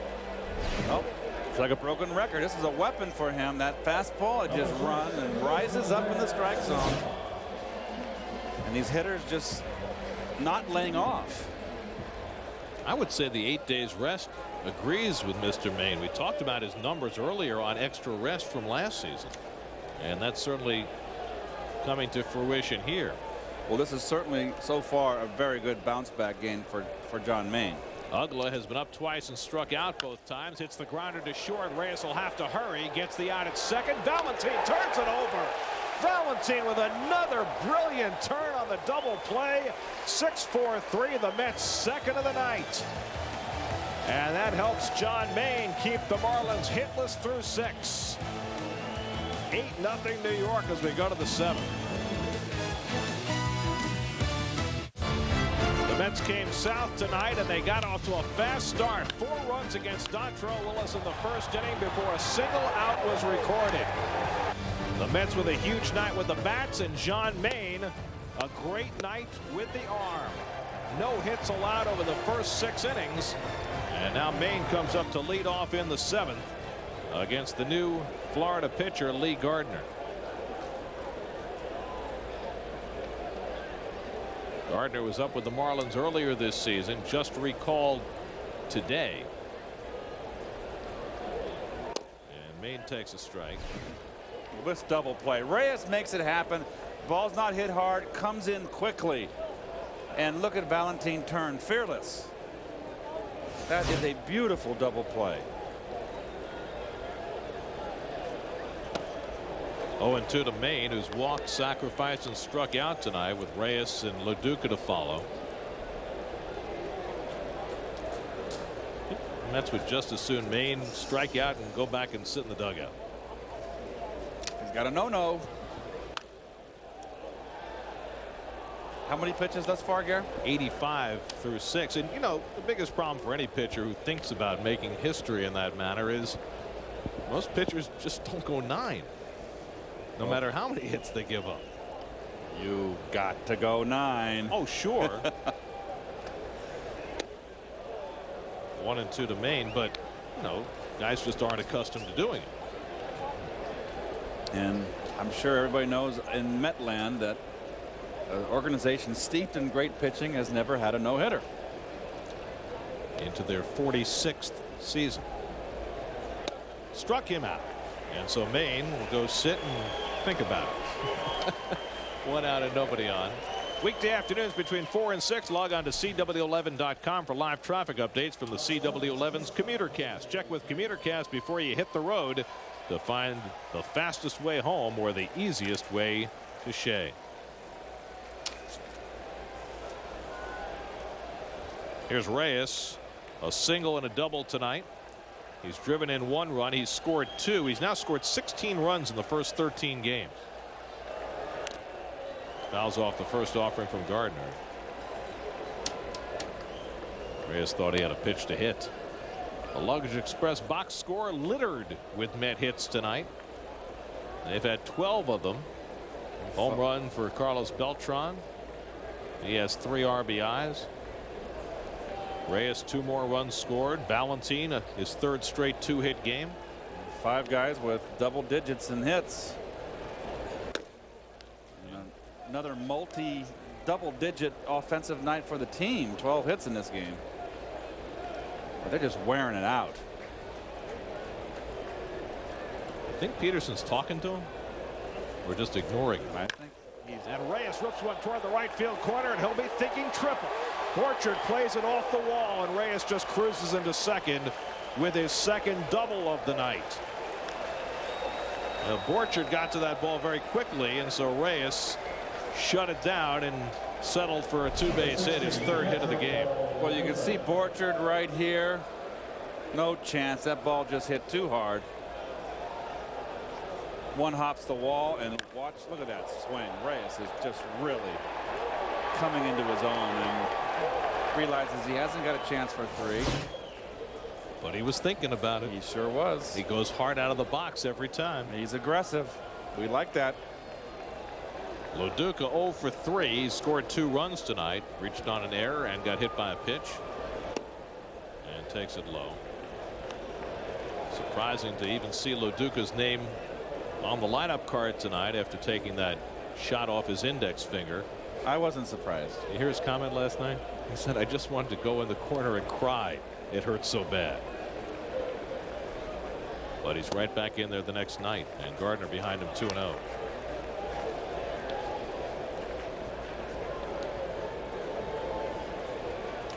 Lee Gardner, who put in some time with the Devil Rays, 12 games in 02 and 5 more in 05. Picked up by the Marlins this spring. Loduca grounds one to Ugla, and that's the 2nd out as Reyes moves over to 3rd. So 2 away. Before the Mets take the field, get ready for game time on SNY. Sportsnet New York always leads off with North Fork Bank pregame live, setting the lineup before every Mets game on SNY. Here's Beltran, who's had a big night. RBI single, 2-run homer. Now has 3 home runs and 15 RBIs in the first 13 games. Big inning coming up for John Maine because the Marlins will have the heart of the batting order up in the bottom of the 7th inning. Keep that arm loose, buddy. 1-0 to Beltran.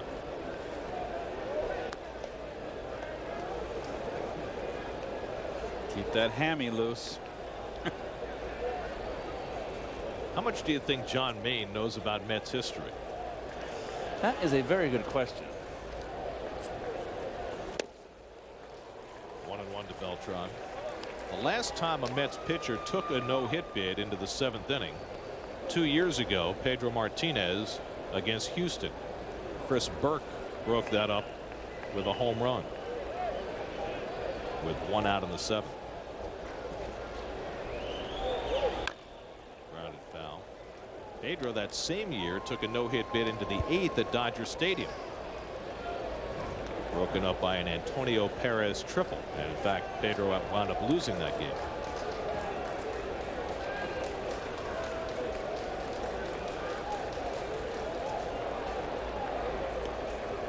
1-2 to Beltran. Struck him out. Beltran down looking. A couple of strikeouts in the inning for Gardner, but now John Maine takes them out for the 7th against 3, 4, and 5 in the Marlins order. In 2007, Hyundai, the Mets, and Sportsnet New York are teaming up to strike out cancer. For every K the Mets pitching staff registers, Hyundai, the Mets, and Sportsnet New York will make a donation to the Hope and Heroes Children's Cancer Fund. If you'd like to help, please go to www.hopeandheroes.org. John Maine has had 6 strikeouts tonight. More importantly, that number in the H column. But now he faces Miguel Cabrera, one of the best hitters in baseball. Cabrera tonight has popped to second and grounded to second. He's now hitless in his last 12 at bats. Today is Cabrera's 24th birthday. And Maine pours the fastball over 1-1. In this game so far from Maine, he's thrown 70% fastballs. That's his game. Foul tip, 1-2. I mean, as much as they've worked with him on his secondary pitches, that's what he is. Pitch count up to 90. Facing the leadoff man in the 7th. Mike Jacobs to follow, and then Josh Willingham here in the bottom of the 7th.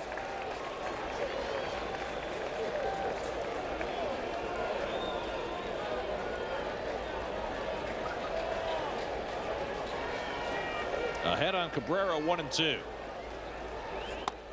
Tries to lay off, and he did. Oh, close. Laz Diaz giving him the pass. Well, a lot of times the good hitters, the great hitters, get the call. You see Cabrera after that? He was looking into the Mets dugout. There must have been some woofing from in there at that call.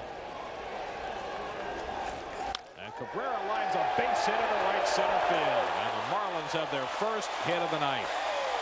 So after nearly getting called out on a check swing on the previous pitch, Miguel Cabrera ends John Maine's no-hit bid after 6 innings with a solid single to right center.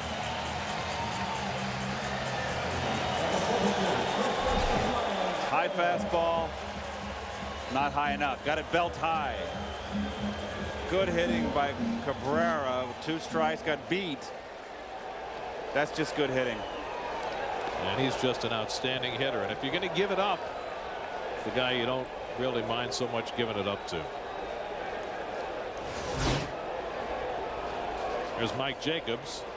Struck out and walked tonight, and he lofts one foul. Who was the one that was it Jimmy Qualls that broke up Sievers? That hurt a lot more, don't you think? Seaver took 3 no-hitters into the 9th inning as a Met. Jimmy Qualls. Jimmy Qualls. Joe Wallace, also against the Cubs. That was at Wrigley Field. And Leron Lee against the Padres.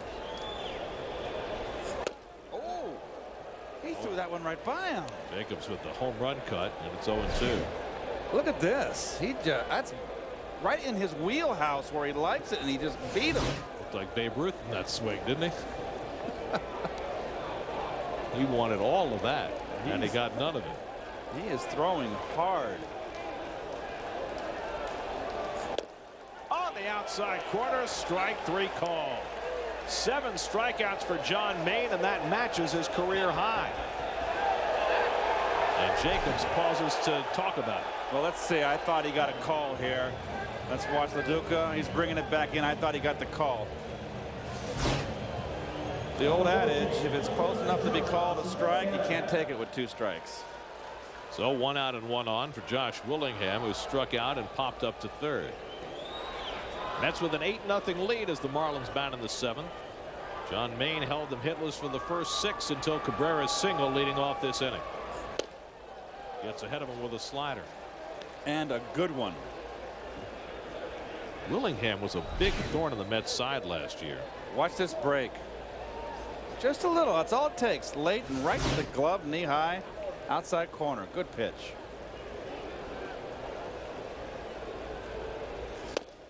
Threw one by him, and it's 0-2. Another one of those high fastballs, and these guys just swinging right through it.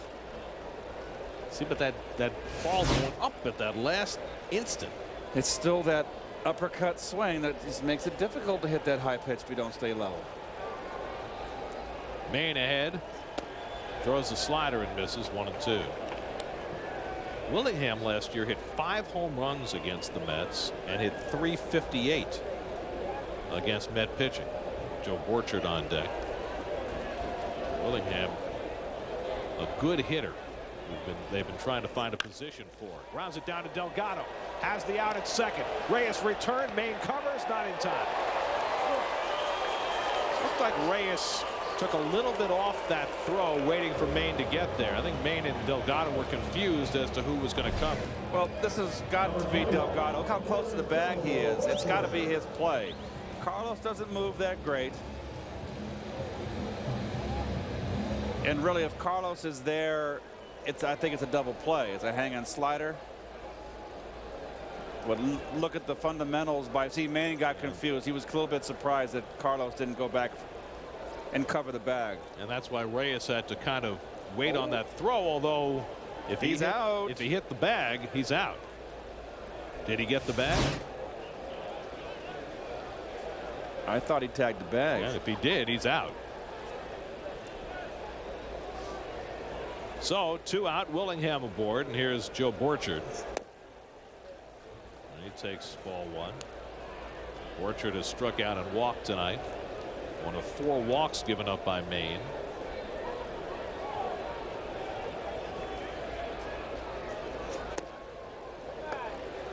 One and 1. Freddie Gonzalez's team leads the National League in runs scored, but they've had all sorts of problems tonight against John Maine.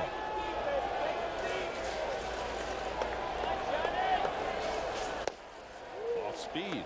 1-2. I've never seen so many hitters swing and miss in a game. This is a great changeup right here. If he can do that, that is a weapon. Ahead on Borchard now 1-2. Struck him out. No, he couldn't hold it. LaDuca looked like he was going to grab it, but could not hold it. There's that little rising fastball, belt high. See that uppercut swing.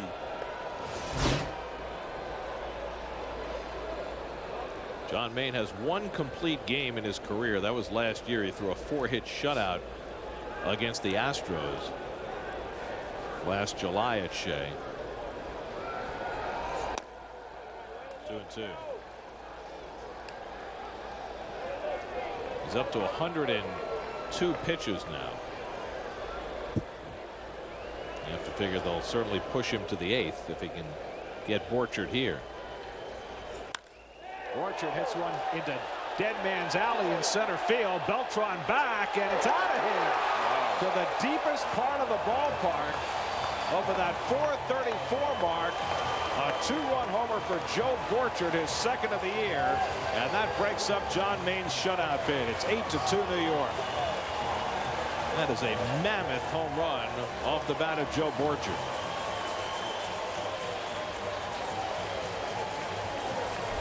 Well, the deepest part of the park, the ball was down. 88 miles an hour.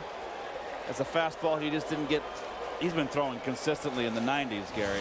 Mid to low 90s, and that was 88. He just didn't have much on that pitch. Maziga takes a strike. So the no-hit bid ended with Cabrera leading off with a single, and now a 2-run homer by Borchard breaks up the shutout. 1-1 to Maziga.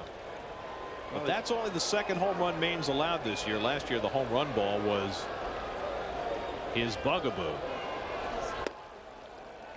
2-1 to Maziga. He was a double play out of the inning. Well, if his foot hit the bag, it was a double play. It was a double play. Toward the hole, run down by Valentin, does the 360 and throws out Maziga to end the inning. Well, Maine had a no-hit bid for 6. That's gone, but he's still got a 6-run lead.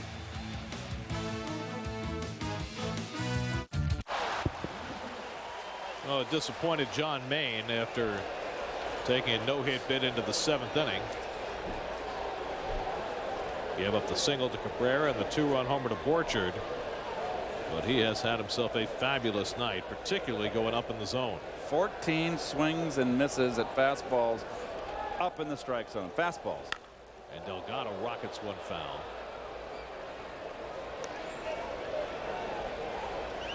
A little consolation there from Rick Peterson. And after 107 pitches, Maine's night may well be over as the Mets get the bullpen going now. But he gave it quite an effort, didn't he? He pitched a brilliant game. Delgado 1 for 4 on the night, and he hits one in the air down the right field line, but it's hooking. And it goes well foul. Aaron Seeley up in the Mets bullpen. Haven't seen much of Aaron. He had the one good long relief outing. In the game, Oliver Perez started at Shea. Mets will be back at Shea on Friday night to start a 6-game homestand. 3 with the Braves and 3 with the Rockies. Struck him out. Gardner gets his 3rd strikeout as he fans Delgado. Well, as much as Delgado has been struggling, watch the sinker change up here. As much as he's been struggling at the plate, he was a big part of that first inning. He's gotten a lot of clutch hits so far this season. For someone hitting 220, he's got 8 RBI for the season. He's only got 12 hits and he's got 8 RBIs. You're darn right. Here's David Wright, who's 2 for 4 on the night. David now in the Mets record books with a 25-game hitting streak over 2 seasons, and Rick Peterson doing some instructing. I just like how everybody's involved. You got a catcher involved. I mean, LaDuca he's like your platoon sergeant. And Wright rips one into the glove of Aaron Boone, who's now playing third base, and there are 2 away. Boone just came on to replace Miguel Cabrera, who is getting the rest of the night off. Well, you see Aaron Boone right here, nothing to do but react. That was a rocket. Nice play. A big hang with him for David. So 2 out and nobody on. And now David Newhan is going to bat for Moises Alou. You know, this is not a 12-0 game, but Cabrera comes out, and I'm a little bit surprised. I'm surprised about Cabrera coming out. Now I know that both teams flew in at 3 o'clock in the morning and didn't get to bed till 4. But this game's not over. The Mets have 6 outs to get before they win this ball game. Newhan 1 for 6. Probably will stay in to play left field, I would guess. And he drives one deep to right field. Back goes Borchard near the wall, and it's off the wall. And Newhan will have to hold at first. Borchard with a good throw, got to that ball quickly. He's made some nice plays off the wall tonight, but Newhan stinging that ball for his 2nd hit of the season. Well, Newhan had a great spring and made this ball club. He hit well the entire spring, and he's just carried it right through. There's the good sinker, went down and got it. Probably wanted, it was a ball not to pull, but he kept his hands back, let go with one hand, showed some pop. So a 2-out hit for Newhan. Mets now with 14 hits in the game. They had 13 last night. Here's Sean Green, and he grounds one down to Jacobs right under his glove and into right field. Newhan heads for 3rd, and he'll make it without a throw. We'll see how they score that, but that looked like a ball that Jacobs was about to handle. I think they're going to give it a base hit because he didn't get a glove on it. This has got to play. It's got to be made. Now here he is coming off the bag. Playing behind, I should say. And the mistake he makes is that when you play behind, push back further and get more in the hole, and then you're in front of that ball. It is a base hit for Green, his 2nd of the game.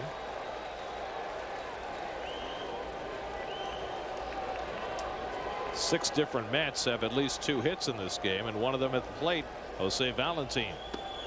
And Gardner misses inside. Nice hustle by Newhan, also going 1st to 3rd, never hesitated. So the Mets with 15 hits tonight after 13 last night, and looking to build on their 8-2 lead. And Valentin hits a rocket down the line. Borchard can't get that one. That'll bring home a run. Newhand scores. Green to third. 9-2 New York. Valentine, who the last 3 games has really been locked in, has his 3rd hit of the night, and he drives in his 6th run of the season. Well, a sinker doesn't sink. Look at that. Stays. Got it away, but just a lazy sinker. And you can't get away with that kind of fastball. Nice number. You didn't say that when Lima was wearing it. So Valentine with a 3-hit game. And now with Green at third and Valentine at first, Andy Chavez will bat for John Maine. And probably stay in to play defense. And Indy couldn't hold up on that first pitch. 0-1. Indy hasn't had many at bats early in the season, but he's come on late defensively. He's made 1 start, had a couple of hits in that game.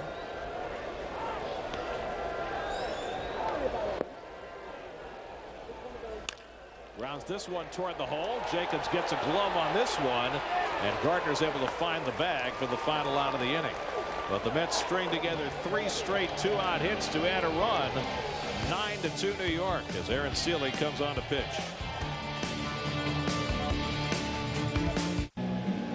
Mets baseball on SNY is brought to you by IO Digital Cable, the leader in HD, presenting sponsor of the Mets in high definition. Stay tuned for Nissan postgame live after the last out, presented in high definition by IO Digital Cable, the leader in HD. Do you see in HD?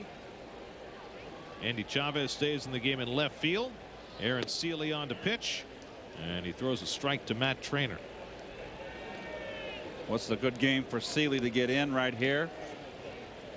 Has it last time he pitched? He went, what, 4+ innings in long relief. And Trainer hits one weakly. Wright cuts it off. Double clutches and throws him out anyway. 1 away. Time for a baseball night in New York update. Let's go to Matt Yellow. All right, Gary, Phillies and Nationals playing in D.C. Already 1-0 Phils when Brian Schneider takes care of business. A 3-run bomb, his first of the season. Right now it's 4-3 Nationals in the 7th, Gary. All right, Matt, it would certainly behoove the Phillies to back and win that game. The way things are going for their manager right now. Jason Wood, the pinch hitter, and he takes ball 1 from Seeley. Wood, who's 37 years old, made an opening day roster for the first time. Put in some time with the A's, but most of the last 15 years he's been playing in the minor leagues. Drives one deep down the left field line, right toward the pole, and it's a foul ball. Wood making a bid for an extra base hit. For Aaron Seeley, it's only his 3rd outing of the season. As Keith mentioned, he pitched in long relief a week ago tonight. Randy Messenger getting ready in the Florida bullpen. Seeley came on when Oliver Perez got knocked out in the 3rd inning and pitched very well for 4 1/3. Aaron now 36 years old. He's been a starter most of his career. He's won 145 big league games. And he's got that real good curveball. He's got the sinker. He doesn't throw as hard as he used to, but he's still got the great breaking ball. He was in competition for the 5th starter's job in the spring, but with Mike Pelfrey winning that, the Mets were anxious to get a look at Seeley in long relief, a job that he got a little taste of last year with the Dodgers. He was used more as a later inning guy, not really as a long man, but you get a starter who's used to going multiple innings, and it's a natural progression. The only problem with being a long man is you just sit around for 2 weeks and never get in a game. El Duque goes tomorrow night. Mets will be hoping to bid for a sweep of the series against the Marlins before heading home to play the Braves Friday night. Wood to center field. And Beltran has it for the 2nd out. So 2 out and nobody on. Time to check out the Toyota National League scoreboard. Nationals leading the Phillies and Adam Eaton 4-3 in the 7th. The Astros, who swept a 2-game series from the Marlins, put up a 5 spot in the 8th to go ahead of Cincinnati. Josh Hamilton, a great story with a home run for Cincinnati. The Brewers lead the Pirates. You see the Dodgers, the hottest team in the National League, leading the Rockies early on. Brandon Webb goes for the Diamondbacks tonight against David Wells. There's a strike to Hanley Ramirez. Ramirez 0 for 3, grounded out, flied out, struck out. Came into the game a red-hot hitter, second in the National League in batting. And Sealy gets ahead of him 0-2. John Maine went 7 innings, allowed 2 hits. They both came in the 7th. Leadoff single by Cabrera, 2-out, 2-run homer by Borchard, and that was it. Maine walked 4, struck out 7 to match his career high.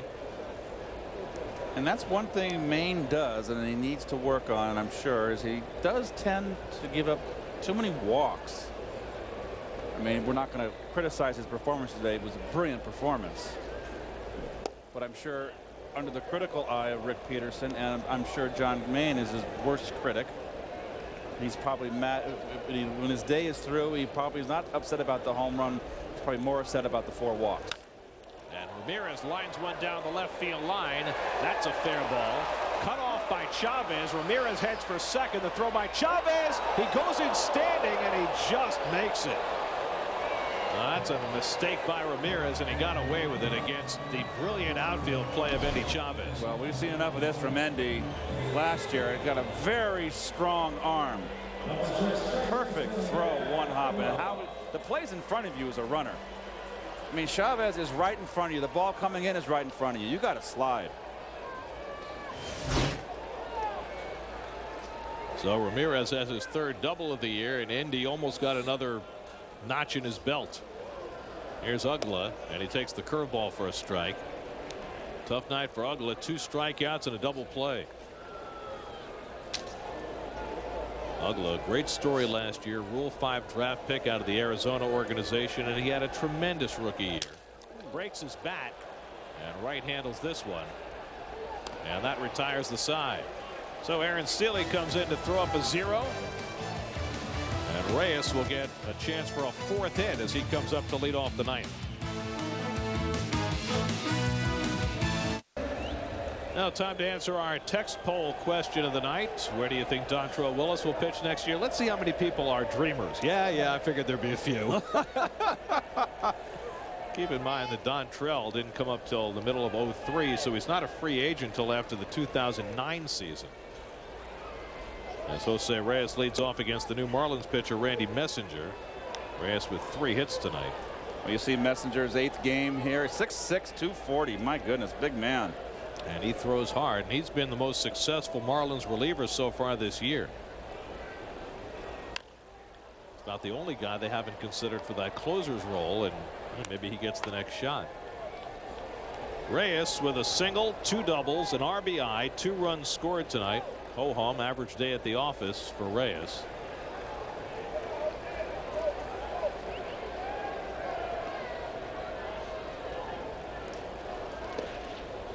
Messenger bounces the slider, 1-2.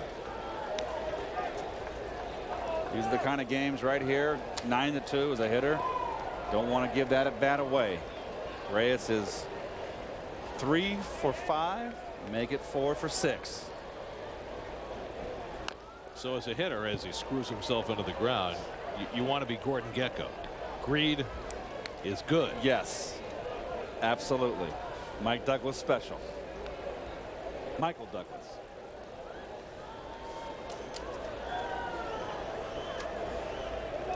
Reyes with the 3 hits tonight, up to 352 on the year. He's just off to a phenomenal start in every aspect. Takes that just off the plate, 2-2. His defense has been impeccable. It's just been fun to watch his progress over these years. When he came up as a raw rookie, the progress is amazing. And he lines one to right field, and he's got another 4-hit game, the 6th of his career, as Reyes just keeps on trucking. High fastball right down the pipe. Good hitting. Well, I can't say enough sing enough praises. I won't sing. Oh, you can sing. It's 9-2. He can hit, this young man. Well, the Mets with 17 hits tonight, a season high, and Reyes has 4 of them. LaDuca 0 for 4. And I'm a little surprised Paul's still in the game after taking that shot off his finger last night in a lopsided game. You would think it would be a game that get Castro another at bat. Castro did a great job coming off the bench last night. And, you know, that's just invaluable for a team. I mean, Castro came to the ballpark today thinking he was going to play, I'm sure. But, you know, he didn't expect to play last night. He steps right in and 2 for 2 and a walk. Does a great job with Glavine when the game was still in doubt. Double play ball to short. Ramirez to Ugla and on to first. 2 out and nobody on.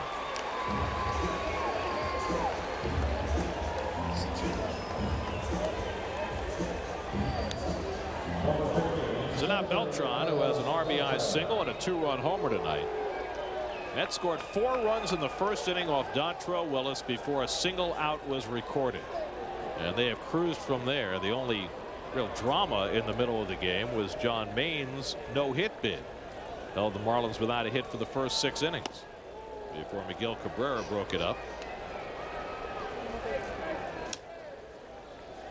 Beltran with 15 runs batted in with his 3 tonight.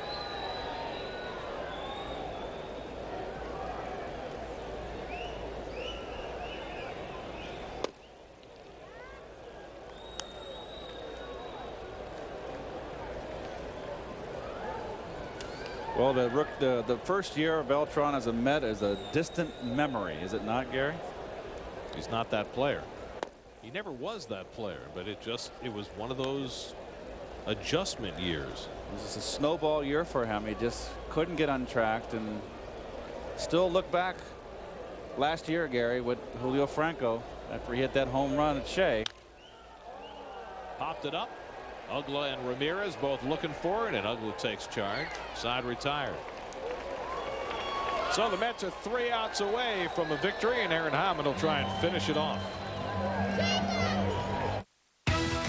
This copyrighted telecast is presented by authority of Sterling Mats and may not be reproduced or retransmitted in any form, and the accounts and descriptions of this game may not be disseminated without the express written consent of Sterling Mats.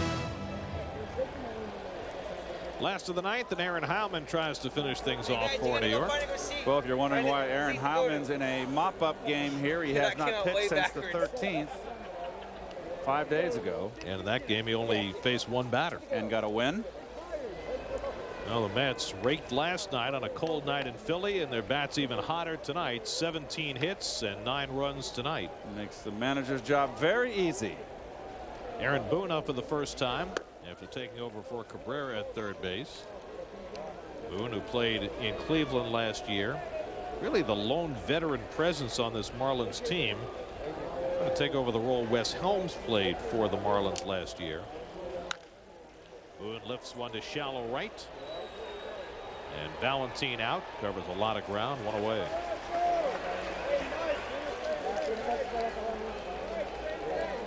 So 1 out and nobody on. Coming up on Geico Sports Night, we'll go inside the Mets clubhouse for reaction. All 3 local hockey teams are in action, and the Nets get ready for the postseason.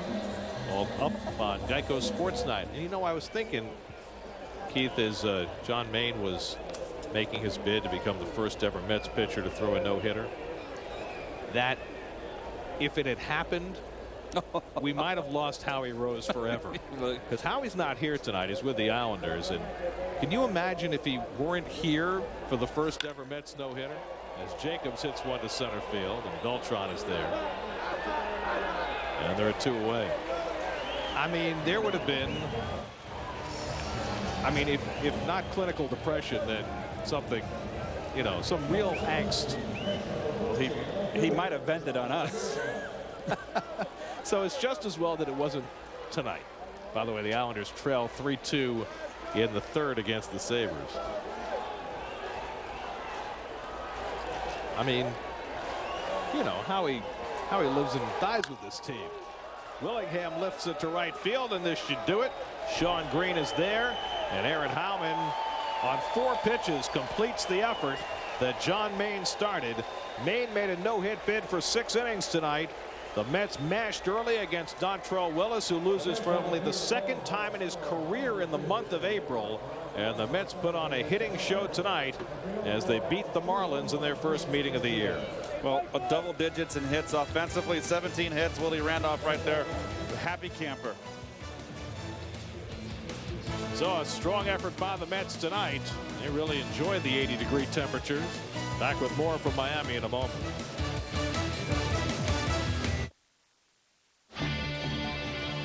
Mets baseball on SNY is brought to you by Kia, the presenting sponsor of the Kia Wednesday Game of the Week on Sportsnet New York. By Geico, 15 minutes could save you 15% on car insurance. Visit geico.com or call 1-800-947-AUTO. By Panasonic for the speed of sports. By Nissan and the next generation Nissan Altima. And by IO Digital Cable, the leaders in HD and presenting sponsor of the Mets in high definition. Do you see in HD? Time for our Panasonic Plasma replay. Panasonic for the speed of sports. And despite all the offense, this night belonged to John Maine as he held the Marlins completely in check. 7 strikeouts tonight, and he held them without a hit for the first 6 innings until Miguel Cabrera came along, leading off the 7th, and punched a base hit to right center that broke up the no-hit bid. Joe Borchard would hit a 2-run homer later in the inning, but it was John Maine's night as he wins his 2nd of the year. Well, you know, just a great performance by Maine, obviously. And Mets coming to Florida, another division challenger, setting the tone. So the Mets, after winning in Philadelphia last night, win easily tonight. And they'll try and sweep this 2-game series tomorrow night with El Duque on the mound. We'll join you at 7 o'clock on SNY. Coming up next, it's Nissan postgame live with Matt Yaloff and Lee Mazzilli. A lot warmer here in Florida than it was in Philadelphia. And the Mets just came out raking. 4 runs off Dontrell Willis before he could record an out. And the Mets just kept on pouring it on. 4 hits for Jose Reyes, a home run for Carlos Beltran, 17 hits in all. And the Mets had a big night with John Maine leading the way. Now for Keith Hernandez and Kevin Burkhardt, I'm Gary Cohen saying so long from Dolphins Stadium in Miami.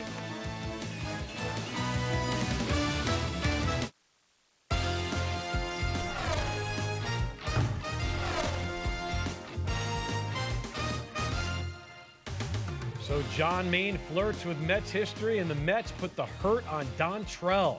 This is Nissan Postgame Live. Geico Sports Night follows. Lee Mazzilli, Matt Yaloff with you. This was as complete of a win as you can put together. Every facet of the game worked tonight. Yeah, you're right. The pitching, the hitting, the defense, everything that you want to do in a game, they did. Yeah, they did it. Really and they did it with John Maine, who was pitching after not pitching for 9 full days, and Keith Hernandez standing by. You don't mind standing by in this weather, right, Keith?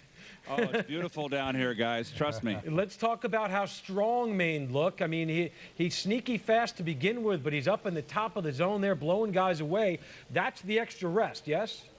I'm sure of that. He was throwing consistently on the radar gun, 96, 94, 93.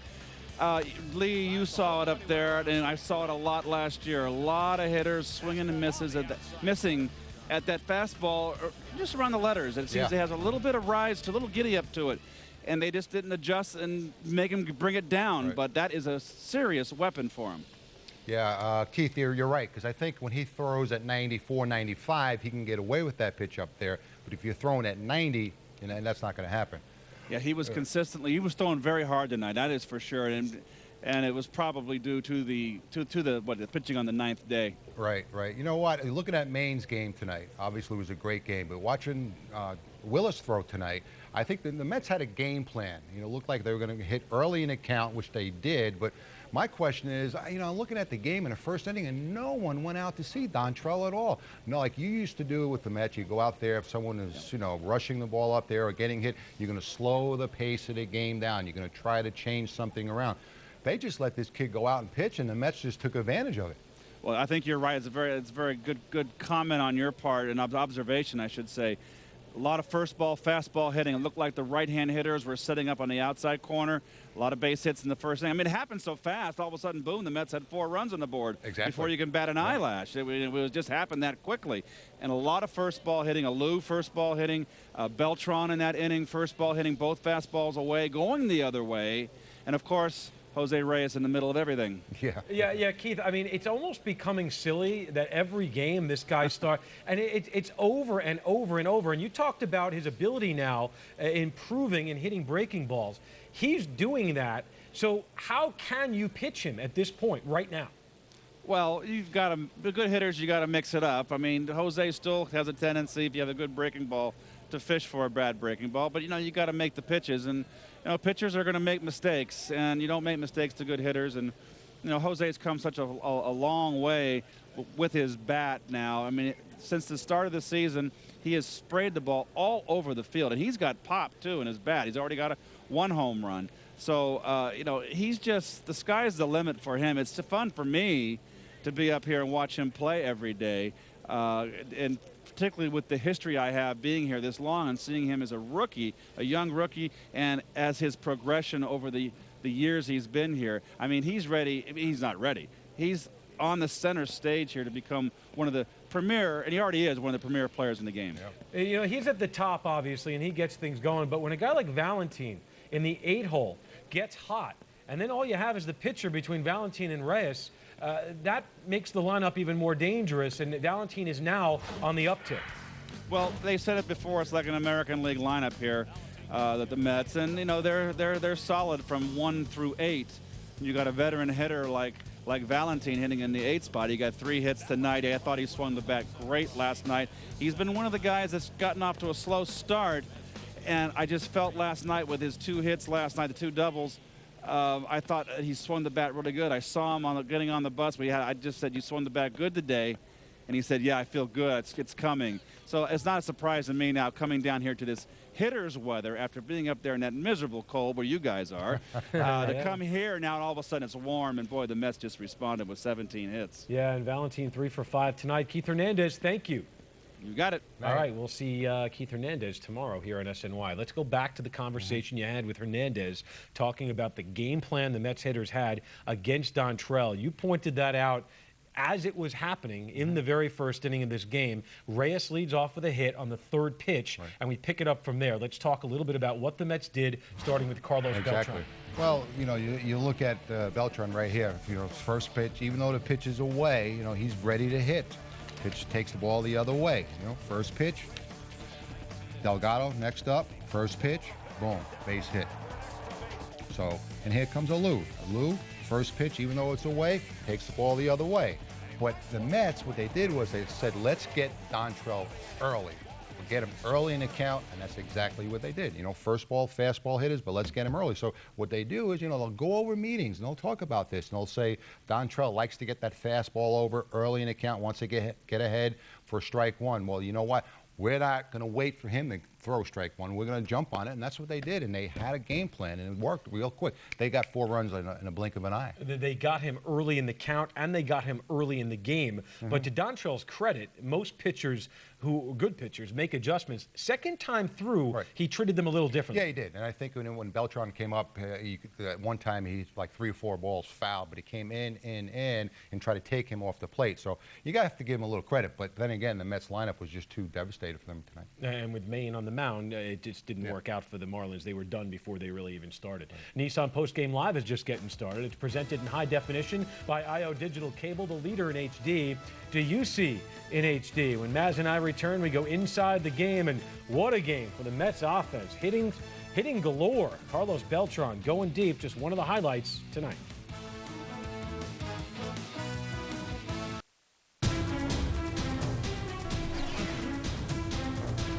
It's time to go inside the game and watch closely because most of the action here took place early. Dontrelle Willis. You know about Dontrelle, 11-2 against the Mets in his career, a 2.02 ERA, a couple of shutouts, throwing a couple of complete games as well. But you know what? This is the new Mets. This is Jose Reyes starting things off right through the box. A single to center field. 5 games in the last 6. He starts off with a hit. Miguel Cabrera, that's an E. The Mets are in business, first and second. Carlos Beltran shoots it to Wright. We showed you that earlier. Reyes comes in and scores, and before there's an out recorded, it's a 1-0 Mets lead. Carlos Delgado, 47 at-bats without an extra base hit. He now has one. It's a double. LaDuca comes in, and they're on top of Willis, 2-zip. David Wright now. The ground ball to Hanley Ramirez, and Ramirez, you know what? He had the time.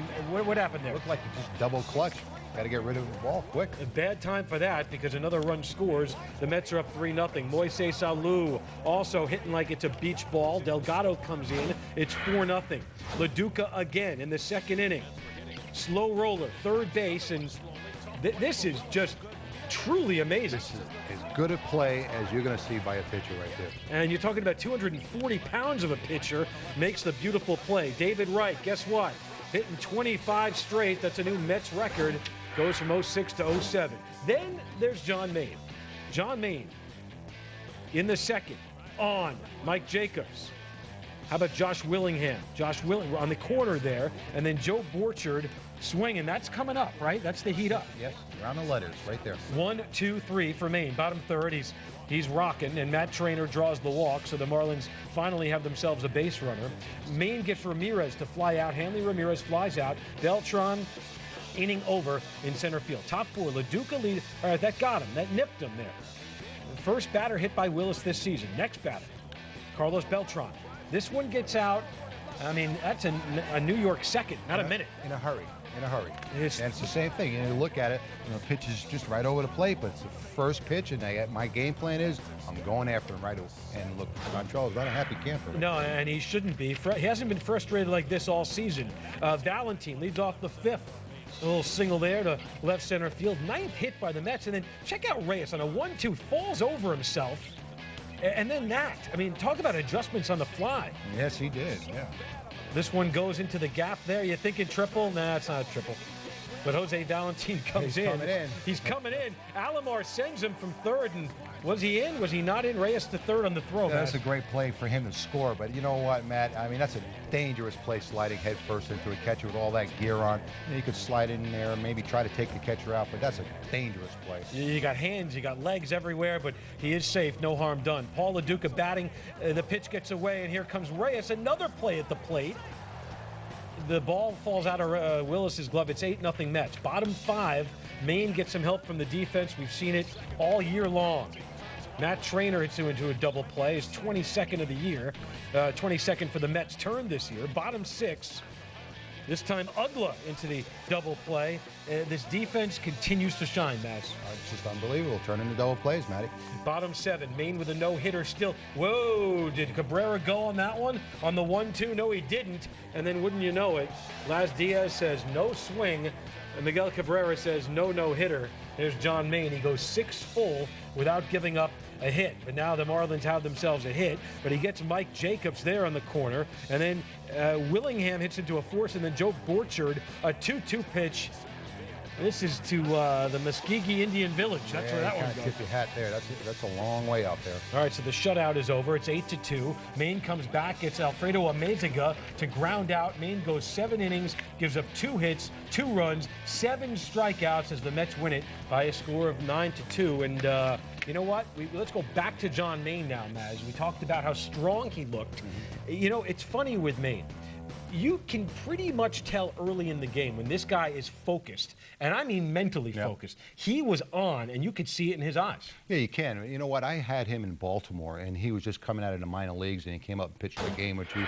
But you can just see what type of kid he was, the way he went about his business. Not only during the season in the games, he only pitched a few games, but the way he went about his business during spring training. He was very focused. He was very serious about his approach to the game.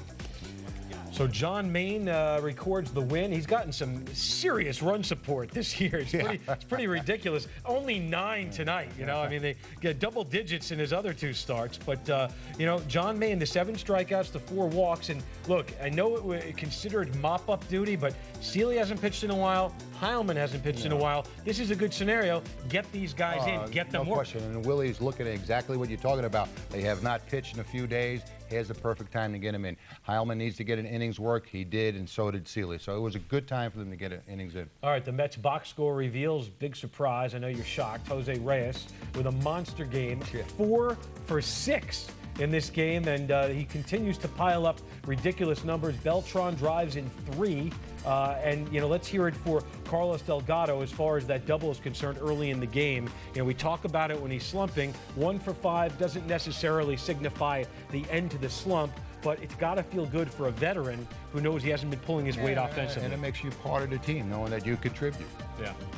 All right, let's take a break now on Nissan Postgame Live. We got more to do, and a reminder for you, Geico Sports Night is coming up after this show. There's hockey highlights galore on the way. There's basketball. There's Yankees baseball. There's more stuff from the Mets coming up. Maz and I come back to the SNY studios after this.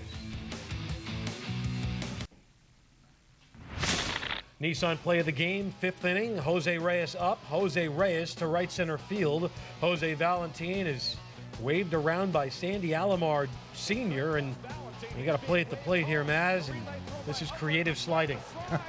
That's what we call it, but a little, you got the hands, you got the legs, and he gets his hand in there. He got it in there. You like the aggressiveness? I like being aggressive. I don't like sliding head first. I think it's not very good. Any circumstance head first is acceptable.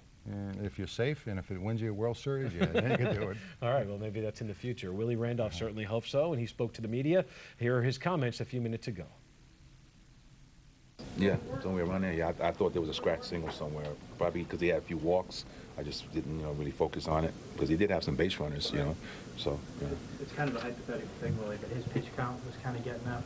I mean, would that ever become a consideration, or if a guy has a no-hitter, then you just have to kind of let him? Well, it depends how he feels. I talk to him and see how he feels. You want to give him every opportunity to get that done, and because he had a lot of rest last time out, he could have gone, up in the hundreds if it was a situation like that where he needed to do something as special as a no-hitter. But, kind of play it as it comes, Well, sometimes when a guy has a big lead, he can get a little sloppy.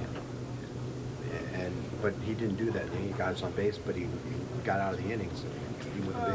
At times he did. I mean, he did show improvement in that way, and I know what you're saying. Sometimes it's, you get away from yourself a little bit, but I still thought that he had some situations at the end there with, 7th, 8th, and 9th hitters where you got a little bit away from yourself. And those are the guys you really want to kind of, bury if you can. So for the most part, he did a good job of it, but, there was still some sequences where, he walked the guy in 4 pitches one time. You kind of, go, where'd that come from? And, he was, they had some good at-bats where they fouled some balls off. As a matter of fact, he had a bunch of foul-offs where guys were really battling. So that can happen when you're throwing a lot of pitches. You might try to go a little extra, reach back for extra, and that can happen. But they had a lot of foul balls, and that just showed what kind of good stuff he had because they weren't able to square up the ball on him. Thanks, Will.